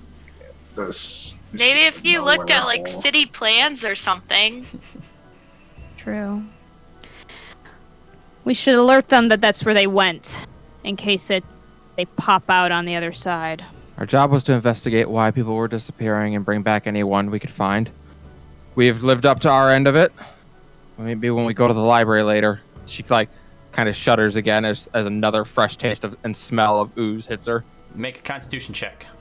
I don't want to. Save. Constitution save. 19. Okay. You keep it down this time. Maybe a Um, shower would do you some good, or a bath. Yeah, maybe. Yeah, we can think about do that. that once we get I'm out. pretty Luster- sure we all smell. Luster, by the way, kind of limps up next to you, Maeve, and as you shudder from just remembering the taste of the ooze, Rosalind, Luster throws up. Oh God. Oh, Okay, Rosalind's like, and I'm leaving. I'm good. Onto Maeve's go. shoes. Rosalind Okay. looks towards the 3 survivors. Let's go. We're leaving. Wait, are any of you good with the sword? I'm decent. No, The survivors. Oh, the survivors. The elven woman steps forward and goes, I mean, I know that you put the pointy end in the other things. Okay, don't put the pointy end in me, and I hand her my short sword. Okay, she takes it. Nice. I will clean off my shoes. I am going to have Luster be decommissioned. Yep. You send Luster out. He becomes What happened to Babby. him? He becomes Babby Luster and just huddles under me. Yep. It's okay. Yep. It's okay. It's okay, baby. During all this, can Leaf just like poke around the room as a bear and look for anything of note or value? Yeah, we'll say that you probably do that at the same time that Hermia is looking around, but there's nothing that really jumps out to you. Okay. All right, I'm going to start leading the survivors back out. Yep, it's a lot easier to do, remembering which way you came, and now that you're not like going slow trying to actually look for anything in particular, you're able to get out a lot quicker than it took you to get in here. come out the same way that you did. Each of the survivors wants to leave, but you talk them into coming with you to the Crown's Guard, that it'll be I take my short sword back. safer for them, and that they may have questions as well, and you were easily able to talk them into doing so. So as you get back to the Crown's Guard headquarters, as you start to enter, the sort of receptionist, someone up at the desk as you come in, it's just like, shh, oh, by the Platinum Dragon, what? Where? No, outside. Who do you need? Who do you need? Stay there. Who do you need? We accomplished our mission. Yeah, Volunteered. where's Who Zod? you are? Where's Zod Zod? here. Bronze. All right, just oh my God, stay there. And you watch as this half elf runs into the station here, and comes back out a little bit later with Zod and goes, oh, by the gods. Oh, what happened to did you you? And expect? just points at you, Rosalind, which by now all of the ooze has sort of dried and is just like really like hard and like You crusty. sent us to the sewer. I mean, What do you sure, think was but I gonna didn't- happen? Oh, There were that's two rank. gelatinous cubes. All right. Why don't we Make a report. I agree. come on inside? And he leads you past, and everyone looks in your direction. Every as he- step I take, my boot sticks to the floor, and like she has to like pull it back Yep. up. Yes. Yep. So do mine for a different reason. But he gets you in. He takes sort of all of your statements down. They take the survivors away, and he kind of leaves you alone for 15-20 minutes after that, and then comes back in with a large jingling sack and places it down on the desk in front of all of you. All right. Well, you brought back. Did what we told you to. Well, you don't necessarily have any physical proof. The survivors all corroborated your story, so there's thousands We for have that finishing the note job. that we found. Oh, right? You're right. You would have given the journal. Yep, fair enough. All right, so there's 1,000 in there for the other half of your payment, and 750 for bringing the survivors back. I got it, guys. Thank you. So thank you. Can I go We take a get bath, an extra please? 50 for the Yeah, bath. is there like a bath house somewhere? Like That'd be great. I smell disgusting. Sure, feel sure. disgusting. Not giving you the other 50. You can take it out of the 1,750 that you have there. But let's see around here. Where's a good place to send you to?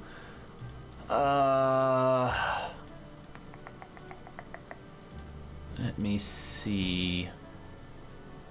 The Rattlesnake Dip is over in the Tangles Ward. If you head from here about somewhere between 10-15 blocks, just same street, keep an eye up to the left side. When you see the sign, you'll know you have the right place, but that's the only one that I know of. Great. Here Thank go. you. Let's do this. If you have any more jobs that involve the sewers, go ahead and we'll pass on that one. I'll Hold on a second. keep that in mind. Does this mean, though, that you would be interested in doing more work if we have anything for you? She Heck gives yeah, a look back. what? We'll hear it out. All right. Well, I do it. All right, and Private Townsend will be around later tonight to update you on some stuff. So make sure that you're on the lookout for her. Very well. Okay. I believe we deserve a bath. So you guys go ahead and leave, looking for the Rattlesnake's Dip, which you are Yep. able to find. And sure enough, there is a giant carved sign in the shape of a snake that says the Rattlesnake's Dip. Perfect. Does it have a hat? It does not have a hat, Oh. but Is it one-eyed? it is not one-eyed, and Does it have an iPad? there's no eye patch either. Monocle? Nope, it's just a snake head. Okay. You guys head inside, and there is a older dragonborn lady there who gets everything set up for you. It's just all one big giant bathhouse, though. Currently doesn't seem to be a lot of people in here, but you are shown to what is essentially just like this giant open, spa area set to sort of look a little bit desert-like. And you also learn that the reason it's called the rattlesnake dip is that the bath and some of these sort of oils and stuff that they use has actual snake skin and peel in it that apparently helps to exfoliate the skin. Sounds like bullshit. I love it. Can I look at the Dragonborn and ask, is there somewhere I can get my armor cleaned? Yes. And my clothes. We'll pay extra. Sure. Yes, I can do that for you if you don't mind paying a little bit of extra. It'll probably take to get through all of them. I can call someone in. Go ahead and relax for an hour or so, and everything will be ready when you're done. And she charges. Thank you. 1 gold if you're just here for the bath. 3 gold total if you also want your armor and clothes cleaned. Right. It's the happiest Hermia- I've ever been to spend 3 gold. I'll do my Hermia personal gives her gold. 4. Okay. All right. And Yeah, I'll Jaren- actually give her an extra gold too and say Yep. take care of the shoulder piece. Oh, fine. I'll do 4 as well. I was just trying to be like a good customer. No, it's fine. I just thought it was funny. Where's my So gold? there are some other customers in here, but you can get like sort of spots far enough away to where it seems at least a little bit sort of private. But otherwise, you are free to enjoy your time in the bathhouse. Perfect. Yep. I just want to find a quiet spot and light up my cigar and just lounge for a little bit.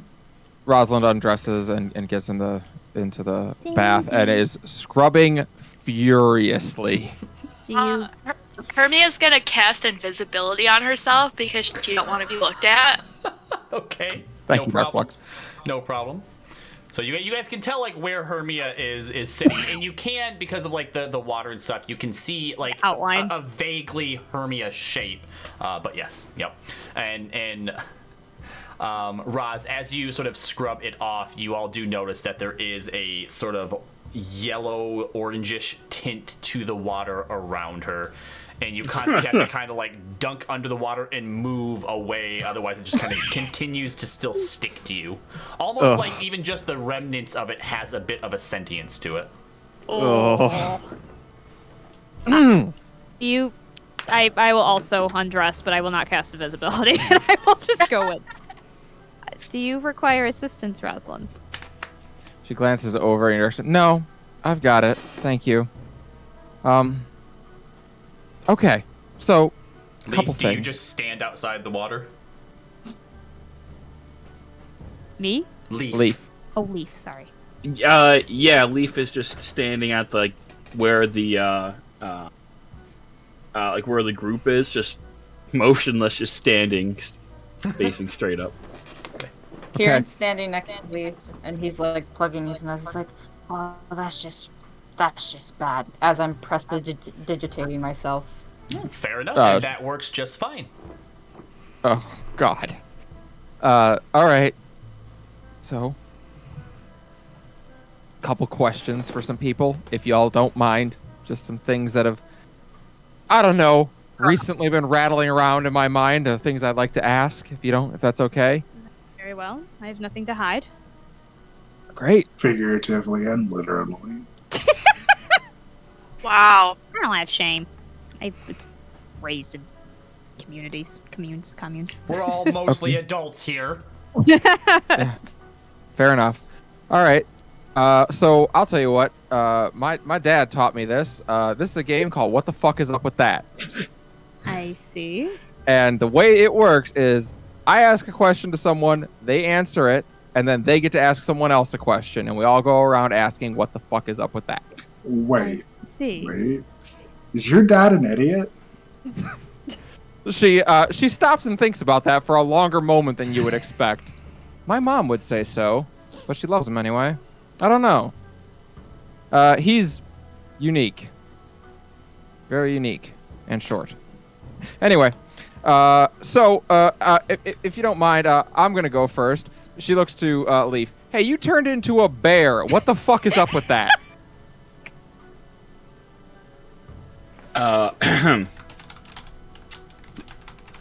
This one is This one is, this is You broke it. error. No data found. Okay. that So mean- Hello.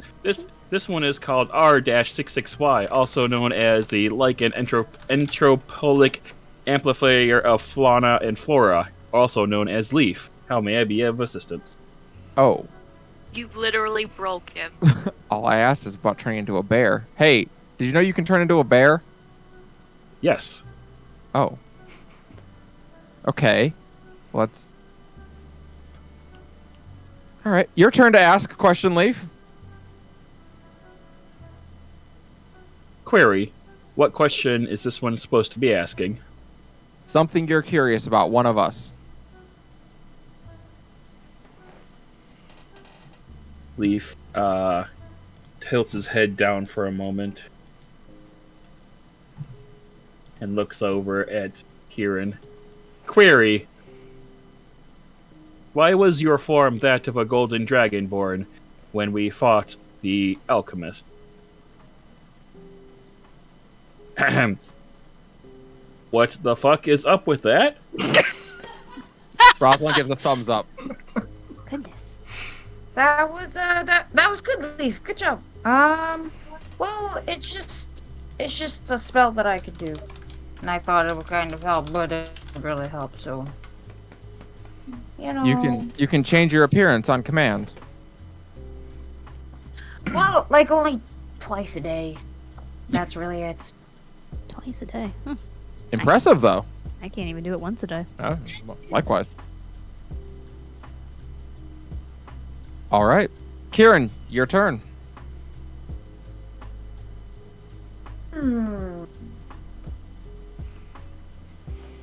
Gonna look around the group. You look at Hermia, or the spot that I think is Hermia. yeah, you can tell there's at Yeah. least like little ripples, and there is, at least from like, you know, the waist chest down, there is the absence of water in the shape of a person.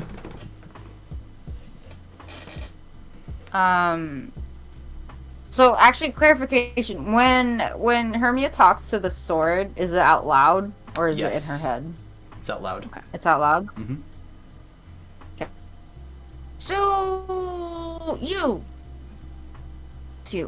I might be talking to her, but you're a little weird, talking to yourself and what the fuck is said I up with was- that? Who said I was talking to myself? Who are you talking Who to? are you? I kind of look at you. I have a sentient sword. That's cool as hell. Oh. I just wanted to Very make honest. sure that the slime stuff wouldn't hurt him. I mean, I like taking care of my thing. What- Don't what- think what- that's weird. I gotta tell you, I've never had a sentient sword before. What does it say to you? I have to know. Talks about how cool he is and how awesome he is and how he likes like chopping things and cutting things because you know he's a sword. That's what swords do. You know what? Actually, that tracks. I guess that Statement. tracks. That checks out. Rosalind dunks her head under the water, like trying to get it out of her hair now, and it sucks. All right. You find that the snake peel in the water actually does help a little bit. God damn it. Hermia, your turn. I mean, I don't really have a question for anybody in the group. More of We- like, what the fuck is the eye thing? Oh, well, maybe Maeve would like to answer that question. We're on her quest. What's up with the eye? Do I have anything I could do to roll? I to know what that could have been, or do I just have no idea? You have no idea. I'm afraid I have no idea. And to clarify, this isn't just my quest. But no, I'm afraid I do not know what that eye was. So, All right, well, since you brought it up, then I'm going to jump in here and just say, you seem to have met this this oracle person before. What the fuck is up with that? she thinks for a moment of how much to answer this question. That is not in the spirit of what the fuck is up with that. I will answer. I need a moment to. My people have a sort of ritual we do when we come of age, I suppose, is the best way to put it. And that process normally is pretty quick, but I ventured further than others usually do, and I met the Oracle. I gotta tell you, we have a ritual when we come of age too, but it involves a lot more wine. She just kind of sighs a bit. That's afterwards, but this is more of... Pilgrimage isn't quite the right word. We don't normally leave. That's something I chose to do. So you go on like a spiritual quest of some sort? Yes. Okay. A small one. And you met the Oracle? Yes. And she told you what? Sorry, guys. Give me 1 second, because I don't want to mess this up. Take your time. Take your time. Sorry, guys. I gotta look up some text. When we get to the library tonight, if we get that far, I will be doing a lot of that as well. Because I'm sure that the people who didn't get me a subject of what they would like to research wasn't because they don't plan on researching anything. I don't plan on researching it. All right, that tracks for Leo. Okay. I just put okay. swords into shit. So, Maeve closes her eyes for a moment, trying to kind of go back to that moment. And she takes a breath and goes, Order and chaos are an unstoppable, inevitable force. Sisters who keep the world from stagnating and crumbling. So the architect deigned it when Exandria's pantheon was created. But change comes once again, child of the Moonweaver. You are one. Find the others. She opens her eyes again and looks to all of you. And I believe I have found the others. Well, okay then. Statement. That does not clear anything up. That does sound like something an Oracle would say. All right, Maeve, your turn. My turn. You'd ask. You can. You get Leo, and then Leo has me. I see. Very well. Leo. She looks to Leo for a moment and kind of narrows her eyes. What made you decide to come back to us?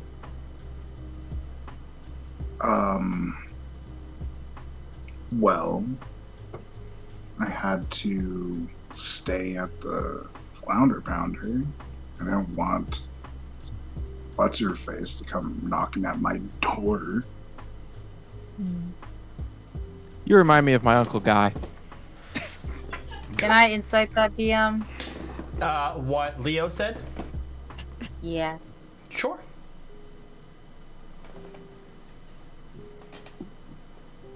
I'm not technically lying, though. Okay. You're just withholding, I guess, some information, but... Yeah, if you have to put the word technically in it, it's probably worth insight checking. 17. You are engaging in deception. Okay. Leo is being truthful in what he's saying, but you can also tell he's being a bit dodgy about something. You're not sure what. Okay. Okay. Kieran's Alright, just Leo? gonna go, I'm a liar! All right, Leo. You get to want go the last. real answer, then, Kieran? I just look at him sheepishly. Oh, is it my... No, You I'll said- answer it all the way if you want me to. I mean, truth is a good thing. She kind of looks a little confused at Leo. My sister's girlfriend stabbed me in the chest here, and I point towards where the tattoo is, and there's no mark. You really remind me of my Uncle Guy. You have a tattoo! Knew it. I told you. I just I'm not clothed. I know. I'm like in. I just kind of nod. So it is. I Before- suppose that's true. no mark can be upon it then. Hey, I got a question. Does mine look like yours? Because I can't see it. She's like trying to like glance at her back. It does. Oh, okay, that's good. It does. Yeah, I can't see mine either. Is it There- the same? There are some very slight and subtle differences in some of them, but by and large, most of them do represent at the center of it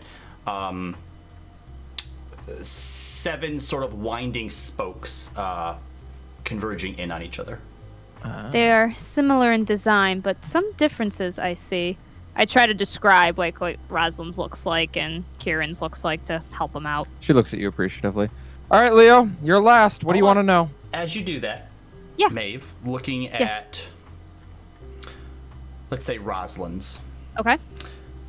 As you are trying to describe it, and as you're kind of looking at it, it's obviously all abstract, but some of the feelings that it gives to you are that of shadow and light and eternal struggle.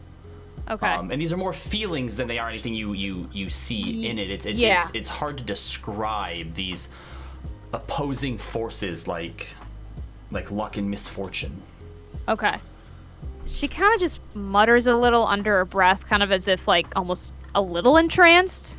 It's like push, And pull, light, shadow. for Kieran? Kieran's, hold on a second. She kind of snaps out of it. Oh, and yours, Kieran's. And pretend I Yeah. had done some explanation of the design. Does mine look the coolest out of everyone's? Please tell me it does. Well, it's got the spokes and got some dots. Anyway, she's trying to kind of Yep. explain Oh, it, I'm like kind of sorry. outlining on hers. Okay. And I'm just waiting for Robbie so you can see her my weird neck. reaction. There is a feeling of beauty that comes from it, as well as springtime. Okay. There's also a sense of even more than when you looked at yours or when you looked at the other ones. There's something almost performative about it, something magical Okay. about it. Spring.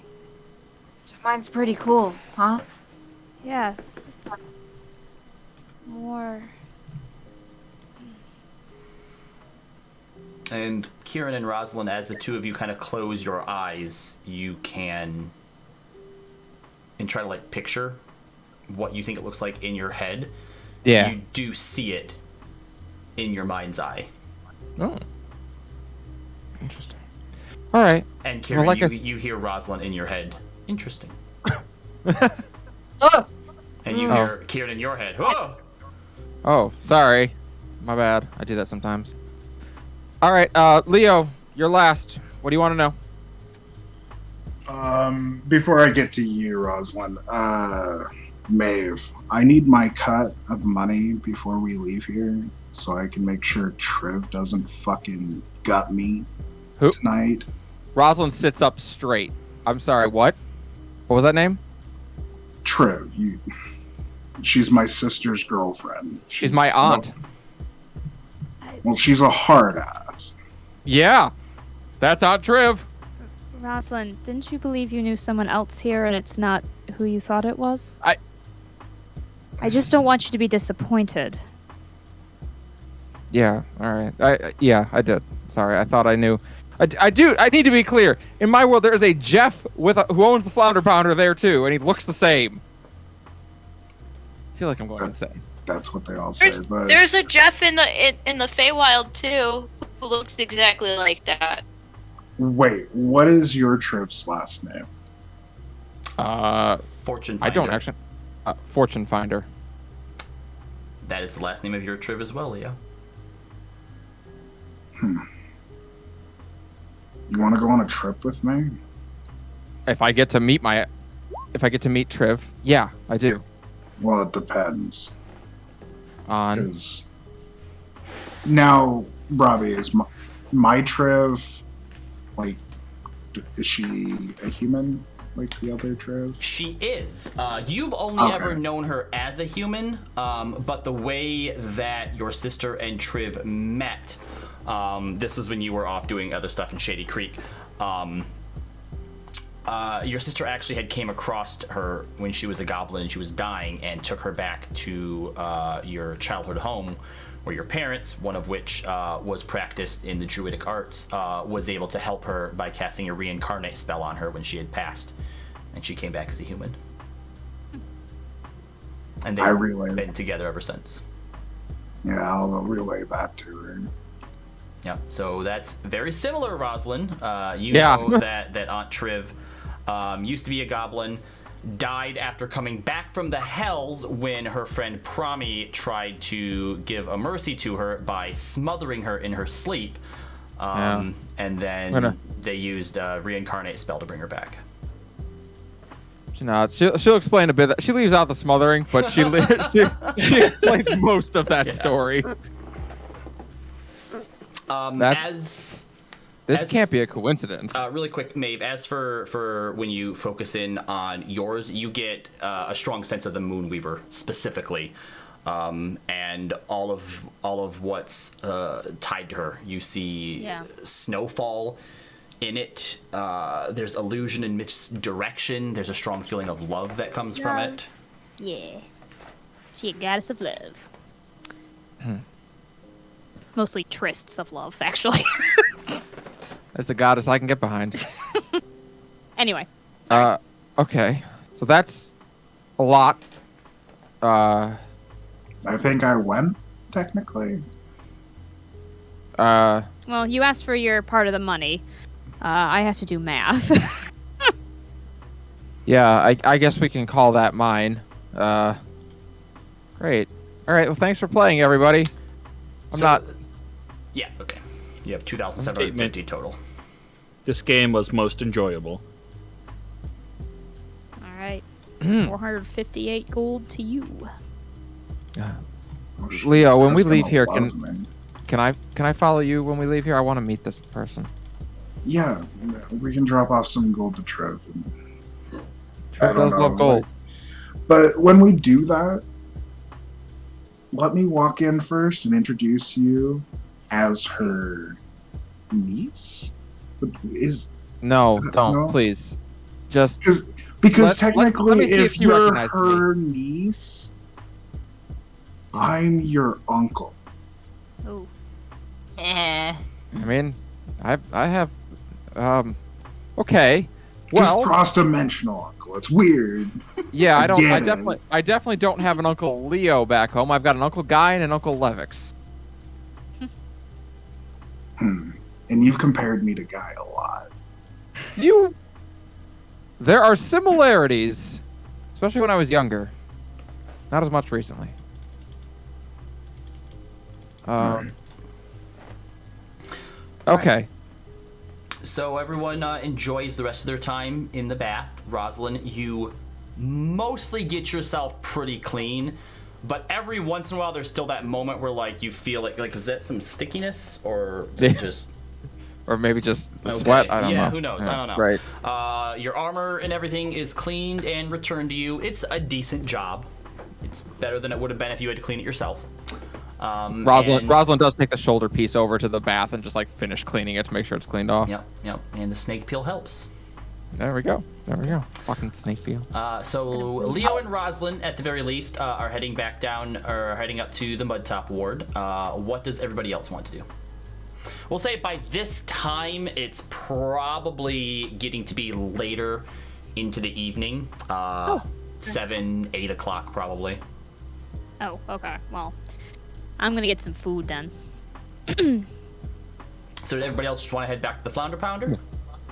Yeah. That's what I'm gonna do. Yeah, it's too late to really do much else, so. Kieran, you said you want to hang out with... Leaf. Did you want to invite him somewhere other than the Flounder Pounder? Date Did, night. Maeve, did you give Leaf any of the gold? I've only given Leo because he requested it. Otherwise, I'm just kind of keeping it in the pot. Okay. So, if you want some, just let me know. Nope. Oh, so I'm a 458 I thief, need to I'm take sorry. out of it. Hold on. Am I the only one in charge of the 458, party okay. loot? I mean, anyone can go ahead, but if we want to put you as sort of the unofficial party loot leader, I would prefer it because then that way it's not like, hey, remember when I gave you treasure? And everyone's like, no. Yeah. That's fine. Yeah. All right. Just make Sarah's in sure charge of that keeping track. whoever Whoever's in charge of it. decides to take it has it. I marked my gold down. Yep. Or if you So even flip want to it- just keep track of it in the party loot and have like parentheses behind it, so that way when technically not Chris, but just as a lesson, this would happen. Drea takes everything. Everyone, including Drea, forgets about it. What? How much each? I'm sorry. Oh, do you guys all want to split it up? I want my half. Okay. So hold on. Before I guess we do this, I do want to ask this. Do we want it to split completely evenly with like nothing left in the pot or with something left in the pot? You're the pot holder. You can do whatever the fuck you want because that's what I I used thought to we do. decided last week we were gonna have some in the pot. Yeah, I Okay. think we did. All right. Well, in that case, you don't get 458. We're gonna say you get 300. Righto, boss. Y'all get 300. Sweet. Yay, money! So 300 times 6 is 1800. Rosalind's like, holy shit, I'm making better money here than I ever made back home. 750. I did that right, right? 300 times 6 is 1800. Mm-hmm. Wait. This one shall hold on to the currency for you. If anyone, I will give anyone one of my inspirations if they find a meaningful and sensible way to call leave a big stupid jellyfish in this campaign. Oh my gosh.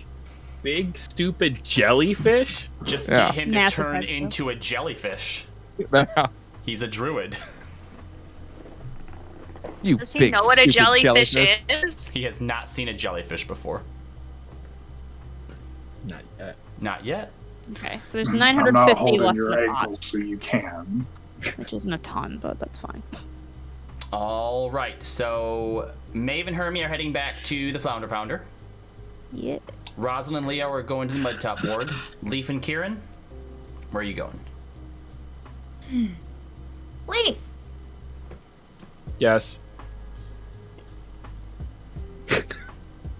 What Query. you said What is so so- funny? Oh, no, nothing. I just wanted to know what you thought about a fun night on the town. What say you? Response. A fun night on the town would be known as fun. Let us proceed with the funtivities. Ha ha ha ha. I was like a your joke. thinking. All right. Well, you guys decide what you want to do. We'll start with Leo and Rosalind. So you head up into the Mudtop District, and Leo eventually leads you off to a grouping of houses that's about 4 stories high, with various ladders. There's some ropes. There's some rickety stairs that go up to each level of them. Groups of people sort of just hanging out outside around it. Some of them around like little barrel fires and stuff. It's definitely Cheapside meets the Shallows here. I would say, does this kind of remind me of home? I mean, by the time you were adopted, you lived up in the middle, but it reminds Yeah. you of places in home. Got it. But you follow him up to the 3rd story, and Leo? Before we get into it, I draw my dagger and I'm like, okay, wait right here. And Rosalind gives you a look like, what are you gonna do to her, man? I'm not gonna do anything to it. And like I'm gonna roll stealth, pull my hood. Okay. What could possibly go wrong? Rosalind can't help but feel like this might actually be Triv. 19 plus 8, Okay. and I try to sneak through the door without anyone noticing me. Okay. So, yep, you were able to crack the door, and you kind of slip inside. You don't hear anything, but you do see that there is candlelight coming from your sister and Triv's room.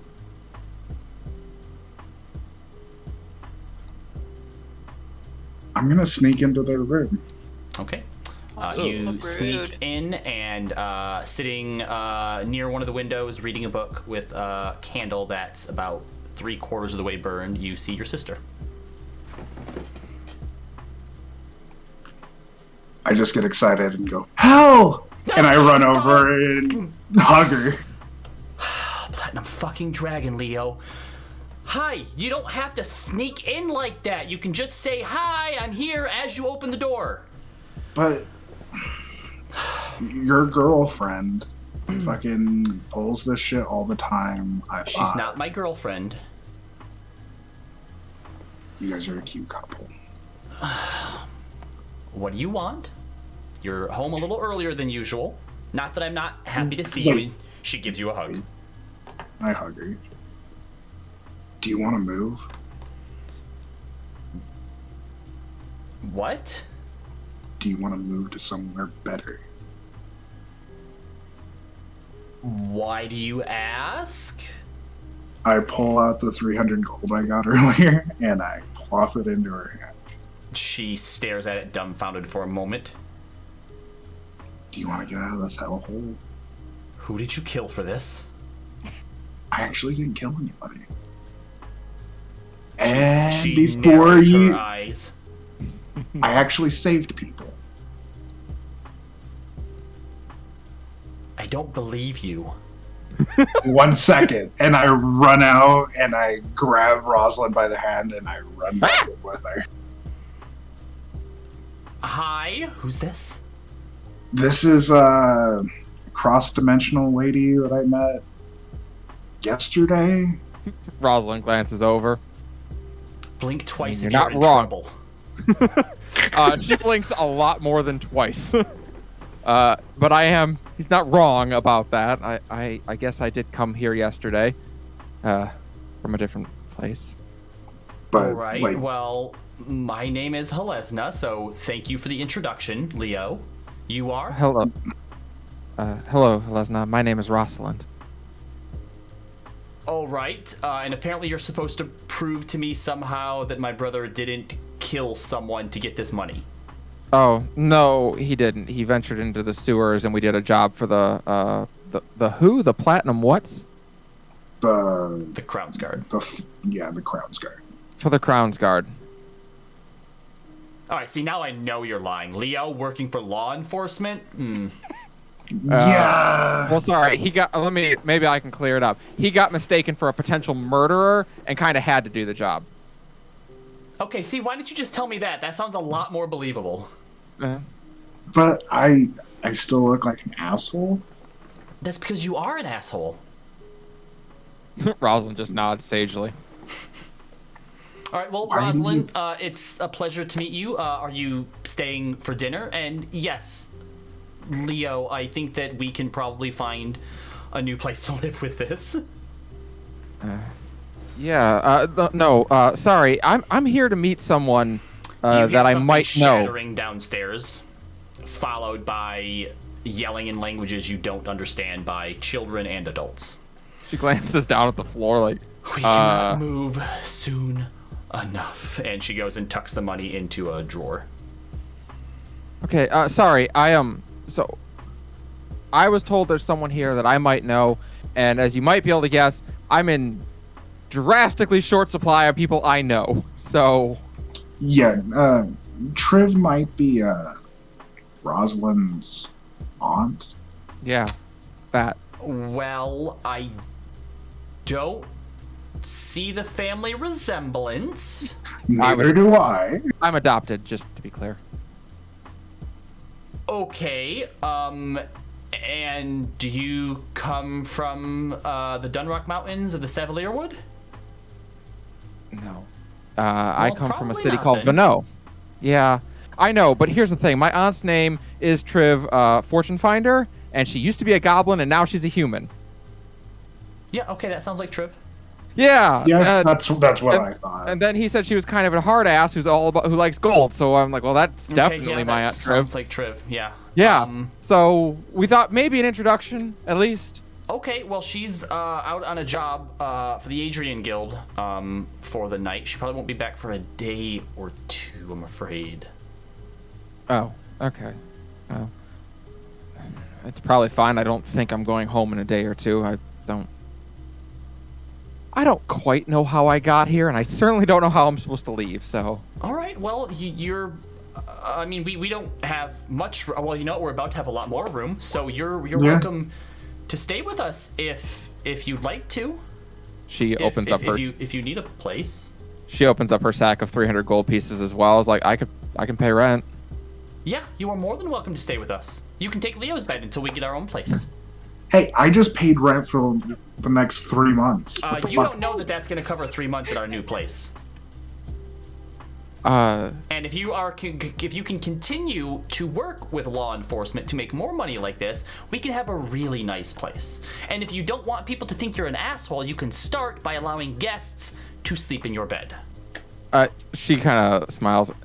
Actually, law enforcement has provided me a room, so I'm actually fine. But I do really want to meet Triv, actually. So, if she comes back early, I'll let her know. Where are you staying? I'm down at the Flounder Pounder. Which one is that? What do you mean, which one? I mean, there's a few Flounder Pounders throughout the city. What? Which is the same in Vano as well. There's... Oh, okay, fair enough. I didn't realize there were multiple there as well. Yeah, there's 3. Nope, 4. There's 3? 4, okay. She looks to Leo, having no idea how to say where this one is. And I look to the DM. Yup, and the DM tries to bring up a map. As the DM suddenly regrets asking her. Congratulations, you played yourself. Damn, yup. Claire, do you know it? The Mosaic Ward. The Mosaic. Yep. So she's gonna look to Lesna and tell her that and say, you know what? So you're close friends with Triv, and she looks to Leo. So are you, right? Triv and I, yes, we've known each other for several years. Is she into girls here too?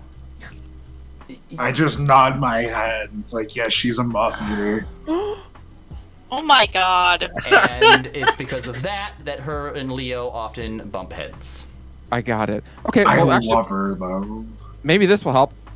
Can I just say some names to you, and if any of them happen to ring a bell, you tell me? Sure. Okay. Evelyn? Nope. Andorin? I mean, I know an Evelyn. Larest? No. Damn it. Andorin? Nope. Levix? Nope. Guy? Nope. There's always some drunk dude named Guy. Fair enough. That's like a proper name? No. Yeah, that's his name. Drea?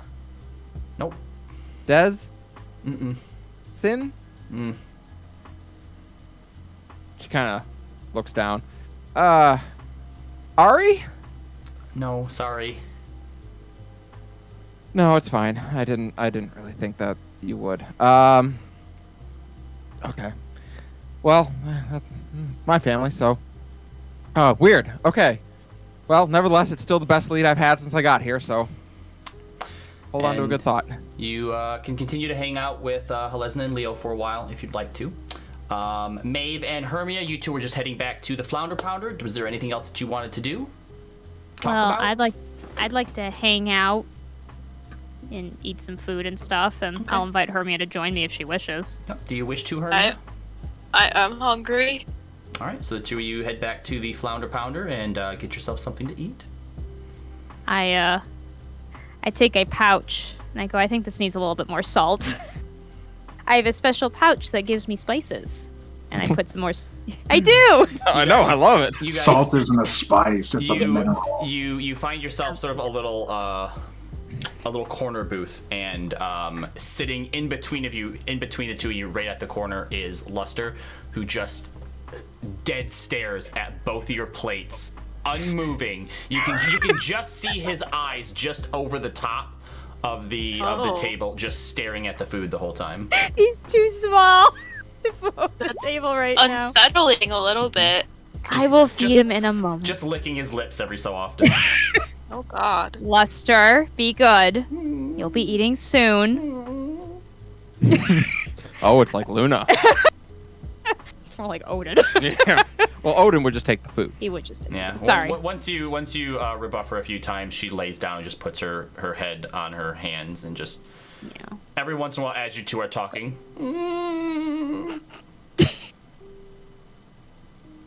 Oh no, you're muted for me. What? Oh, sorry, I couldn't hear Robbie all of a sudden. But otherwise, Okay. despite Lester's crying. Yes. And I will start to feed him a little bit of food. So you have a sentient sword. Yep. Is this you said your family's pretty well known. Is this like a family heirloom of some kind? No, I don't think so. I mean, I didn't find it in my house. Where did you find it? Out in the Fey Wild. Oh. What are the Fey Wilds like? She kind of props her chin in her hand. She looks. What are they like? I've never been there. Well, it's definitely not like here. Everything, like, it's just different there. Time is different. Sometimes it feels like physics is different. Everything's, like, always just changing. Everything just feels alive. Very colorful. But also, like, the shadows that sometimes creep in are just twice as dangerous there as they are here. Dangerous? What do you mean? I'm not sure how truthful it is, but just the stories that people tell to their young ones about being careful of not straying too far off the path, stuff about, like, how the Feywild is like a place of dreams, but it also can be a place of nightmares. I see. Interesting. Feywilds are somewhat a distance from here. The last map I saw, at least. Well, another plane. But the city where I'm from actually sometimes appears off the Menagerie coast. It's Well. the city that's sometimes there and sometimes isn't, is what the locals in that area call it. Huh. Would I have heard of anything like that when I was in the Menagerie Coast, or no? Make a history check. Sure, we'll see. History. I roll 13. You think maybe vaguely someone might have mentioned it here or there before, but at the time you had just kind of written it off as nonsense. Right. I didn't. I think I heard something about it, but I'm afraid I don't know much. So, are you like Rosalind and came here on accident, or was this on purpose? Well, I meant to come here, but just didn't. I didn't really pick like a specific location. Just wanted But to go it's in. probably a good idea that I didn't go up too close to home. Otherwise, I probably would have been sent back by now. Are you trying to run from home? Not run, but not quite ready to go back. And my parents would say that my place is at home, not out wandering around with the humans. I have some understanding of that. My parents don't know I'm out here either. Yeah, I don't think they'll come looking, unless like I literally show up in front of somebody's face. When my brother disappeared, they kind of were like, indifferent almost? I don't know, sometimes they're hard to read. Didn't seem like they cared much, though. Maeve kind of widens her eyes. You... Huh. I also have a missing sibling. It's strange how that fate pulls us together. Definitely is strange. But that's why I'm here. to find him. You're looking for him. Yeah. I'm hoping to look for my sister, too. Truth be told, I think she's the one that is probably better suited for this than I am. But, I won't know till I find her. Your plate mave suddenly flips into your lap as as Luster was trying to be stealthy and climb up there and sneak a bite and rolled a 1. Luster! Oh. And as soon as it happens, Luster jumps back over into the corner and lays down like, what? Gives him a glare. Pulls the food back up. Serious Tally vibes over here. Yeah. Sounds like Tali. Please excuse Luster. He forgets his own hunger. It's the same for me, I guess. My brother was always the favorite child. Everything just kind of came naturally for him. Especially magic. I mean, I can understand it, the intellectual side of it, but I just never quite had that same spark that he did. You hear a voice in the back of your head, Hermia. But it comes to you now, doesn't it? Jeez. Way to ruin the mood. What? You alright? You were complaining about your abilities, but since meeting me, you have become stronger and more powerful than you could have ever I was getting to that dreamed. point. That the sword is quite the character. See, I wasn't able to do much like my brother, but since coming upon the Sentient Sword, he's become like a protector. Like, I can find myself able to do things that I wouldn't have been able to do otherwise. Oh. That is interesting. Is that sword speaking to you right now? Yeah, he got offended because, I was, saying how I can't do magic and stuff, but, I can now. Well, still, I do have some empathy with your situation. Is your brother also an older brother? We're twins. Twins? Oh, goodness. Yeah, well... I mean, I guess, he was, a little bit older, by maybe a minute or something. I don't really think that counts, though. Well, my sister's about 50 years older than me, so... Oh. Yeah. Oh, that definitely counts. Yeah. Yeah, it's, so strange. She also, I think, not quite the same sort of magic spark, but goodness, she definitely was, beloved and, looked at, till the day she came back, and then things went a little strange. And, suddenly I got the attention. Not exactly... She gets kind of a very pained look on her face. Not exactly... I didn't know what to do with that information. But, I think she knows something that I don't, amidst all of the crazy talk that she gave. And, I'm hoping maybe I can find her and hopefully she's a bit more sane than when I last talked to her. I realize I'm not making much sense, I'm sorry. It's alright. I mean, no one really looked too much at me. I mean, my parents only saw me good for one thing once they realized I wasn't as gifted as my brother. That was to pass off to some high and mighty noble to climb that social ladder. Oh, goodness. I don't want to get married to just some stuffy person of the court. That's boring. I can understand that. Marriages and relationships work differently where I come from. It's not really a social ladder you climb. So I can understand not wanting such a thing. That seems awful.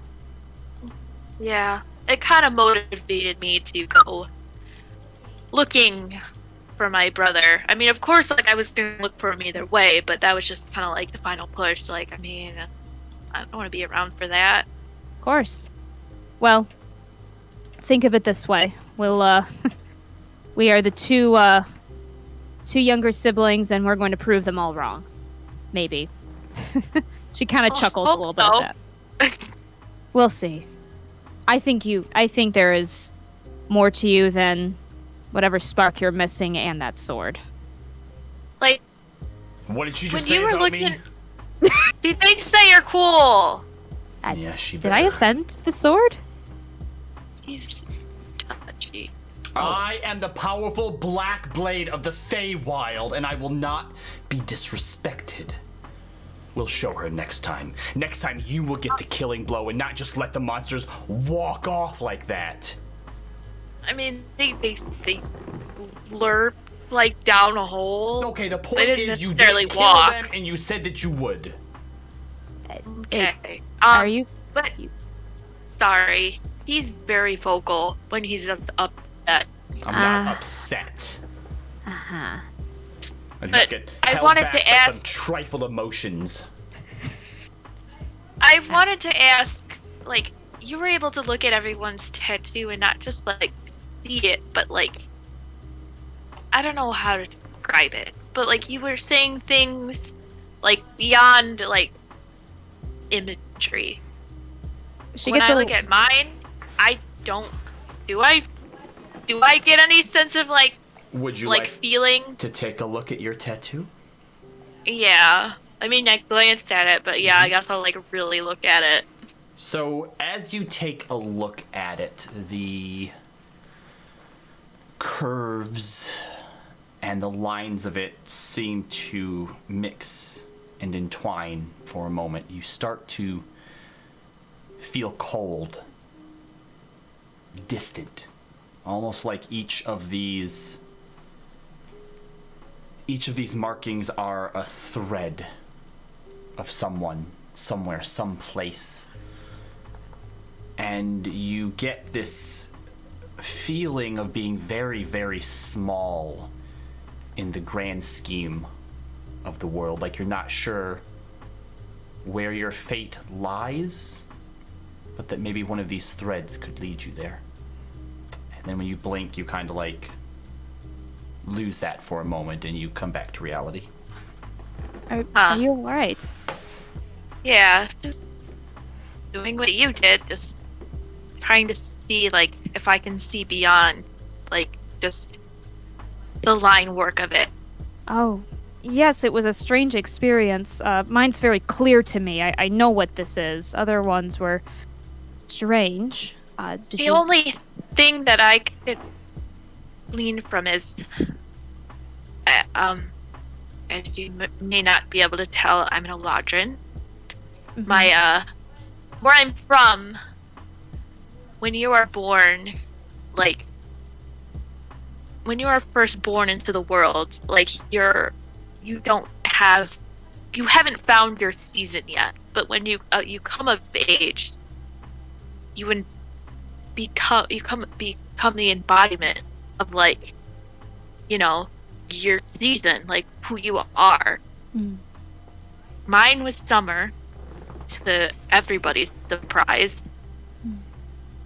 My brother's was winter, and when I looked at it, I just felt it's the same way, like whenever he would look at you with you know, kind of like not smiling, but just staring off into space, just very cold and icy, insignificant.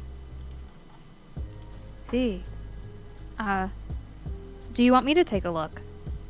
You can try, be my guest. I take a look. Do I feel something similar to what she's describing? You do, yeah. There is a... Make an insight check for me. Sure. Mine had 13. Okay. Yeah. You get similar vibes from it as what she did. This idea of fate, a coldness, these threads converging, snapping, coming together. That is strange. I don't... Perhaps you are tied to your brother in this... I mean, it would make sense. Or twins, I suppose. Strange, but if other people are involved, why... She kind of looks at her tattoo for a moment. Why is she not involved then? Not Well. sure. Well, I suppose I took a look at yours. Mine is, I think, a little bit more plain. But if you would like to practice to understand what we're envisioning here, she'll kind of pull her wrist out. I look at it. Yeah, so taking a look, you get these feelings of magic, illusions, sort of a misdirection, like you're not sure exactly what you're seeing. There's a sense of forbidden love there as well.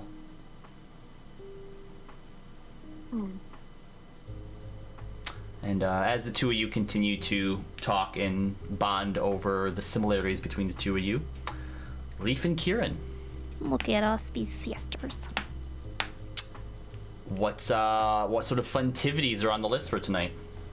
So we're going down like the party street where there's like taverns and clubs and whatever. Sure. I'm just gonna breathe in the night air and just wrap my arm, well, or at least like just pat him on the shoulder. I'm like, Leaf, buddy, I'm about to give you a grand old time. This one is very excited. You should be. But I have one question for you first. So, I know you can turn into, like, a bear. What else can you turn into? If this one is able to study the habits and personalities of various local creatures, this one can turn into most anything. Thing you say. Okay. And then I want to guide us somewhere into some club. Doesn't matter what it is. Sure. So if you're looking to party, you would definitely want to head towards the Tangles, which is a big mixture of like twisting neighborhoods as well as like the industrial district. This is where most of like the common sort of workforce of Rexentrim resides, without being sort of poor and in the slums. So you are able to find any number of taverns or inn. You find the Scout's Chalice, the Oxblood Table, the Bailiff's Ranch. Where would you like to go? Where do like the upper middle class into the rich area people party? If you're looking to also find some marks, you'd probably actually want to go a little bit closer to the Shimmer Ward. So heading north from where you guys were in the Mosaic Ward near the Flounder Pounder, you head up towards the inner walls. And if you're looking for something a little bit more sort of upscale, you do find a place called the Ladies' Stage, which is, I guess, as close to a gentleman's club as you might find here. Has a stage up there with, both men and women dancing on it, tastefully, of course. There's a bar as well as some places, all of the tables are sort of like a circular booth with drawn silk curtains around each of them, so you can see shapes of people within them, but hard to actually make out who it is. So you make your way inside and are shown a table. Or the bar, if you'd like the bar. Actually, before we walk in, I'm gonna pull Leaf into an alleyway and I say, so for tonight, I propose we play a little game. This one greatly enjoys games. Is it like the one we played in the bathhouse? The fuck is up with that? No. Really, this one's more about, what did you say? We're engaging into deception, sort of. But it's fun. It's just a game. So, the point of the game, the objective, is whoever finds the most shiny things in the club you happen to find them on someone's person, or not, you win. Oh my. Interesting. The object of the game is to collect as many shiny things as possible. Yes, but you can't get caught. Can't get us kicked out. No scenes, no nothing. Just in and out. Into the night. Query. Are we allowed to have objects already on our person to count as shiny things? Nope. You have to find them completely new tonight. Understood. Query. Right. Is this a competition or is this a team effort? You know what? Since this is your first round, let's say this is a team effort. Understood. Leaf puts its hand on Kieran's shoulder and says, "Let the games begin," and is going to cast Pass Without a Trace on both of us. Okay. All right. So here's what we're gonna do.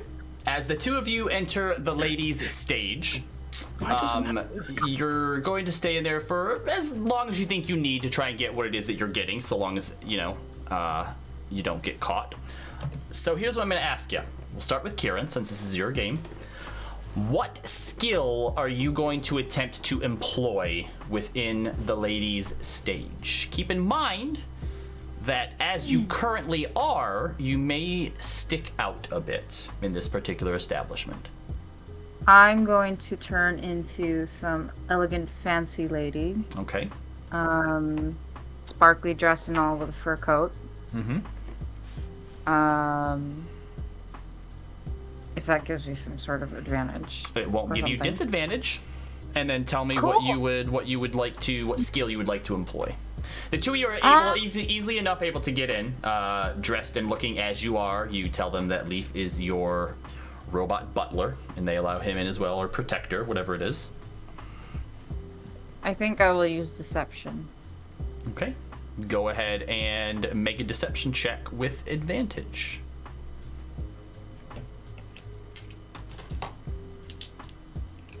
$17. All right, you're able to go and chat up a few guys. In the process of doing so, you are able to snatch 24 gold. Leaf, what skill would you like to use? Okay, let me answer that with a question. Because this is a very high-end establishment, surely there is that awful Karen of a lady that has her stupid little dog in her purse, right? Probably. Wait, is it in my purse? Not in her Okay. purse, not your purse. He finds some high elf lady who has some sort of special hybrid cat sticking out of a little tote bag that she's carrying around.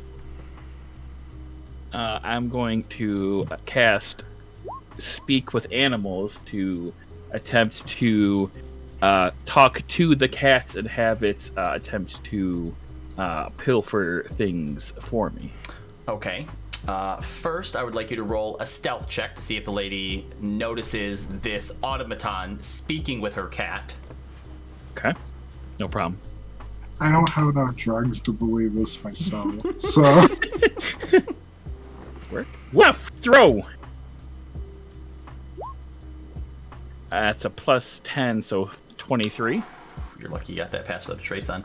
Now make a persuasion. Now make a persuasion check. Oh, I'm even worse at that. Why did you go with this? I'll let you do animal handling. Oh, okay. Well, let me roll again then. Got a 5 persuasion. The dice roll. It's so funny. 12 animal hand. Okay. The cat is able to pilfer a few things for you, which is about 11 gold, as well as a platinum hairpin. Ooh, platinum hairpin. Would you like to go another round? So in the middle of this, I'd like to imagine that we kind of reconvene and we're like checking our spoils. Mm-hmm. And then I'm like, so Leaf, why don't we double team this next one? What you think? What's your play? Query. Excuse me. I have a wonderful. This one has a wonderful idea. This one shall cause a distraction, and you, quote, as they say, go ham. Did you hear that one from Leo? No, I have heard this one from Master Rufus. Yes. When in doubt, go ham. So when you say distraction, so remember, it's supposed to be a little sneaky sneak, right? Do not worry. We are very sneaky sneak from my earlier ability I casted. Alright, I trust you, Leaf. Let's do it. Leaf is going to... How big is this establishment, would you say? I knew it. Multi-tiered floors. So you're on the first floor. It's probably good 100 feet wide and long, and then there's sort of like a second upper balcony floor that overlooks the stage area. Okay. Leaf is going to meander towards what would probably be like the most affluent group of people, and it's going to quickly cast Fog Cloud to create a giant cloud of smoke in a 20-foot radius sphere, and yell out, "Warning! Warning! Fire in the vicinity! Warning! Warning!" Okay, so you watch after you're done here. Leaf walks about 20 feet away from you into a group of people near the bar, puts his hands up in the air, and fog just starts to spew out of it as he says this. What would you like to do, Kieran? I like to imagine the reaction you're making right now is exactly what Kieran does. Oh yeah, absolutely. The whole eyeballs bulging out of my head right now, like. And also, I thought he was just gonna turn into the bear. some people do start to sort of panic and make their way towards the exit, and some people are just looking around like, it doesn't even smell like fire. Where are you? What is happening here? And you do start to see some of the security detail of this place begin to start making eye contact and converging in on where the fog cloud is coming from. I'm gonna make a beeline for Lee, but along the way, can I bump into people? Yeah, and see go what ahead I can and make a sleight of hand at disadvantage. Disadvantage? She's in a fog cloud. Oh, yeah. I'm going to use inspiration to make that. All right, straight roll then. 13.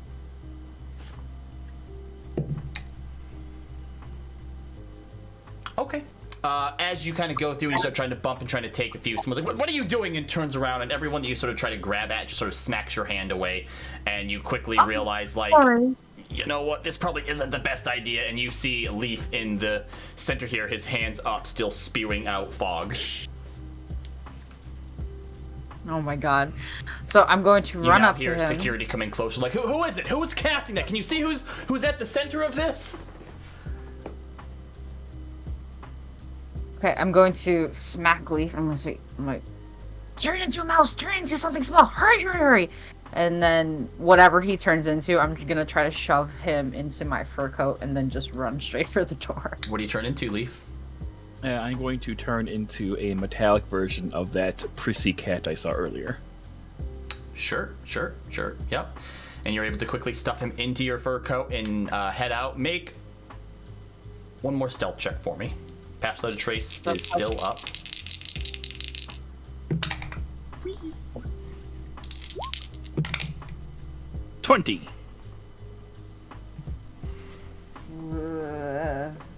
15.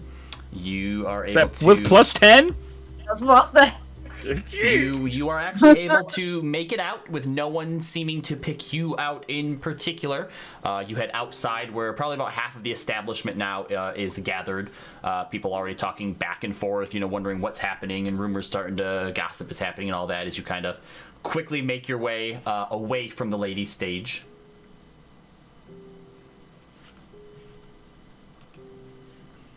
I'm gonna pull him out of my coat and it's like, what was that sneak? Meow, meow, meow. Oh my god. This one's form is only allowed to meow. In case you were not unaware of this limitation. And that one phrase. Yep. Yeah, so I'm still gonna book it like with him tucked under my arm. So eventually everyone ends up making their way back to the Flounder Pounder. Maeve and Hermia, Sylvia stops by before anybody else is there. And you watch she kind of like peeks in and looks around, and after a few seconds notices the two of you and comes up and goes, hello, Timavra, Hermia. No one else seems to be around right now? They seem to have decided to have their own evening activities. Leaf's not here then? No. No. Leaf is Oh, good, not thank here. God. And she kind of sits down next to you. Maeve. All right. So I was told to come in here and let all of you know that you're free to go if needs be. Yes, neither the Crown's Guard nor the Royal Brand, or I mean, as far as I've been told, the Cerberus Assembly has any further questions for you. And plus, I think if one of the Cerberus Assembly members needed to contact you, you would know, and that wouldn't be a problem for them. But yeah, everything's been cleared up and is good to go. So That's good news. Yeah. Is this our last night here then at being able for free room and board? yes, starting tomorrow, you will probably. I mean, you will not probably. We're not paying for it anymore. The city, that is. Right. So. Of course. Yes. Well, I suppose now it's time to figure out what to do next. Thank you. Yep. All right. Well, it was nice meeting both of you, and good job rescuing those people. By the way, that was pretty cool. You're Thank very you. well. Happy to serve, or happy to help, I All should right. say. Yeah. Cool. And she stands up. Well, have a good night, and good doing whatever it is you do, or stuff. Okay. Of course. All right. Bye. Thank. She leaves. Bye. And as Yeah. she goes to leave, she kind of runs into the door a little bit and then opens it. It's a pull, not a push. And she walks. Oh, jeez. If I didn't know any better, I would think that she was trying to avoid us. I think it's more so Leaf that she's trying to avoid. That is fair. He was That is fair. being rather unsettling the last couple times he's interacted with her. Indeed. I'll have to figure out some other more permanent accommodations. Thankfully, we have some gold here to be able to use. I have to stay here for at least a little bit longer. I haven't been able to go to the library yet. Yeah. Well, I'm going to wait up for the others, and hopefully they'll come over soon so that they can be aware that this is our last night. So eventually, everyone else does make their way to the Flounder Pounder. If you wanted to, wait up down in the main room, Timavra, for everyone, you can. But eventually, everyone does gather. I kind of look between everybody and kind of give a side eye to. Is Lee still in cat form?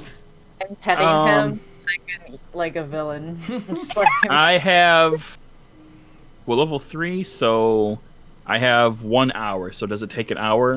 By the time you get there, if you still want to be in cat form, you are. Still in cat form. It seems that you two had a fun night. I wanted you all to know, I suppose, some good news, and for some of you, maybe bad news. We are free to go. They have no longer need of us for investigations, and this is our final free night here. So, Wait, did you get that in writing? I don't think they have to give it to us in writing. I mean, she came and talked to us about that. If you wanted it in writing, I suppose I would go down to see Zod, maybe. they'll probably call on us anyway. Perhaps. But yes, so, So we can leave Rexentrum? well, if you want to, I have to stay here, at least until I get to the library and see what I can find. Oh. Did Meow. they happen to find the killer at all? Or I mean, that is something to consider. So she didn't say. No, she did not say. I apologize, I misheard your question. No, they just simply said we were free to go. I got the sense that it's simply that they no longer have a connection for us to the crime. Huh. But I don't know for sure. That being said, looking for the killer would maybe do us some good. Meow. I'm here at least for a couple more days until I can talk to Triv, and then I'll probably be on my way. But till then, if you need me, I'll be probably here. Right. She kind of looks at all of you. I'm not sure if we're meant to split up, but I also don't know where to go. Not yet, at least. That's why I'm going to the library. To the library tomorrow. At this point, Yeah.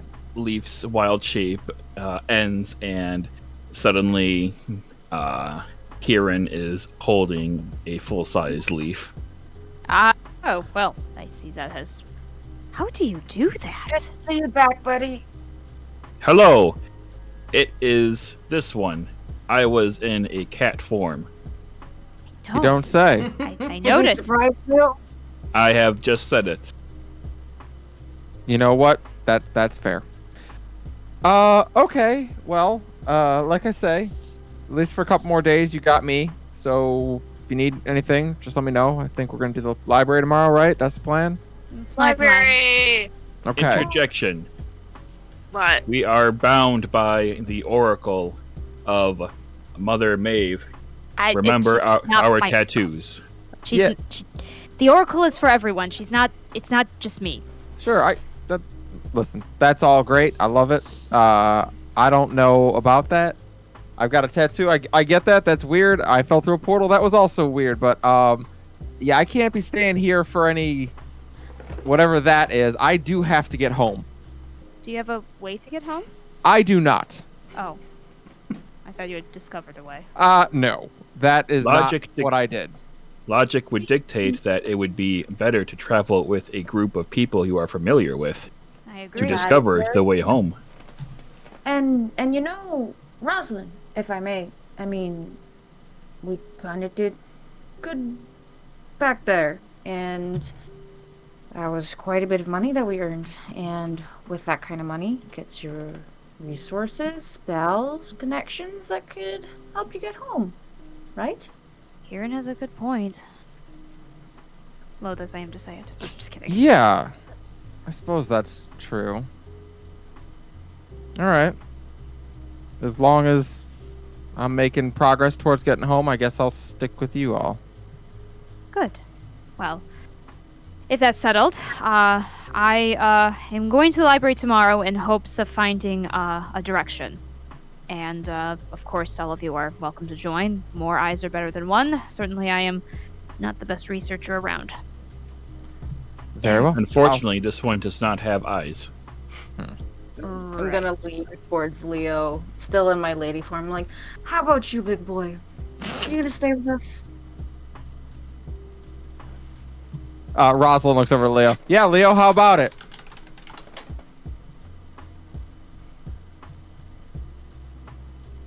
Is he muted? You might be muted. You might not just like talking to us. or he's speechless. We can't hear you, Leo. Oh, he just left. Bye. Oh, there we go. Okay. Must be having issues with Discord. No, now everyone's pictures have changed. Got him. Really? I thought they would just go back to the way it was. That's Nope. weird. He has to turn his camera on. His camera's off. Yep. Duh. There we go. Now it's fine. All right. Well, I'll tell you what. Leo is stunned speechless by your beauty, and on that note, It's okay. It's okay. I understand. it's not okay. But I'm going to bed, and I will see you all in the morning as we go to the Rexentrum Library, because why not? Well, I'm hoping to go to the Cobalt Soul Library, but there are many libraries. My apologies, the Cobalt Soul Library. That place that I know so well and have been many times. I look forward to it. Warning, sarcasm detected. Let me ask this. Are there any gelatinous cubes in it? There shouldn't be. Excellent. I'm in. And she is Yay. going to bow to them and go upstairs to go to bed. All right. So everyone eventually finds their way to their bedrooms, finds their way to sleep. Yep. If you have any disembodied voices, weird patrons, or talking swords Hasn't been a week yet. Can't do my die roll. That's everyone. that you'd like to talk about, we'll get to that next session. But there is one other thing that I want to do here real quick. So eventually everyone does find sleep. It does come to them. Say goodnight to my sword. It does not respond. Wow, rude. Rosalind, Uh-oh. What? where do you keep your weapons and your armor when you're sleeping in an inn?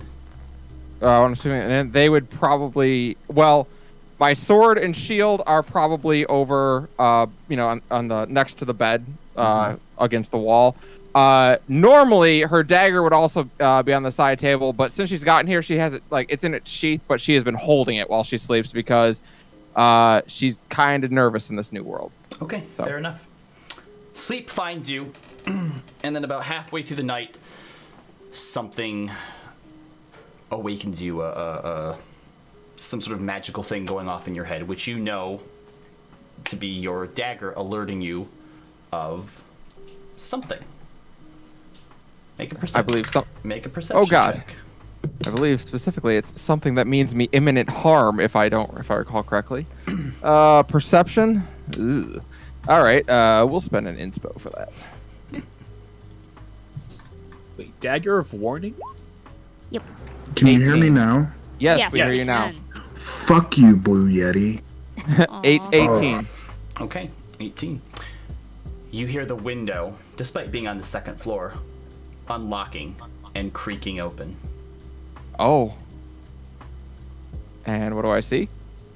If you look towards it, you see a figure stepping in. You see something being drawn and silver pointing towards you. Don't move. I won't hesitate. You recognize from the voice, it's the assassin. Oh. She Roll nods slowly. Insight check. Oh, God. Okay.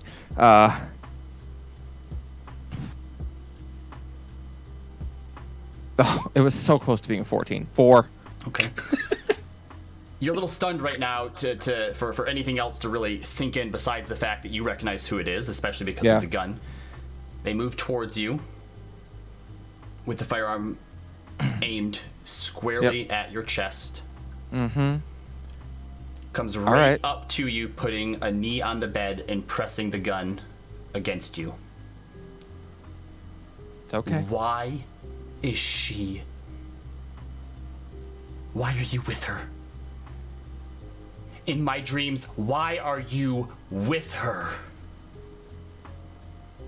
In your dreams. Oh, are you having the dreams too? She pulls the mask off, and you're staring eye to eye with Mira. Why is she with you? And that's where we're gonna end tonight's session. Who's Mira? My girlfriend. Oh.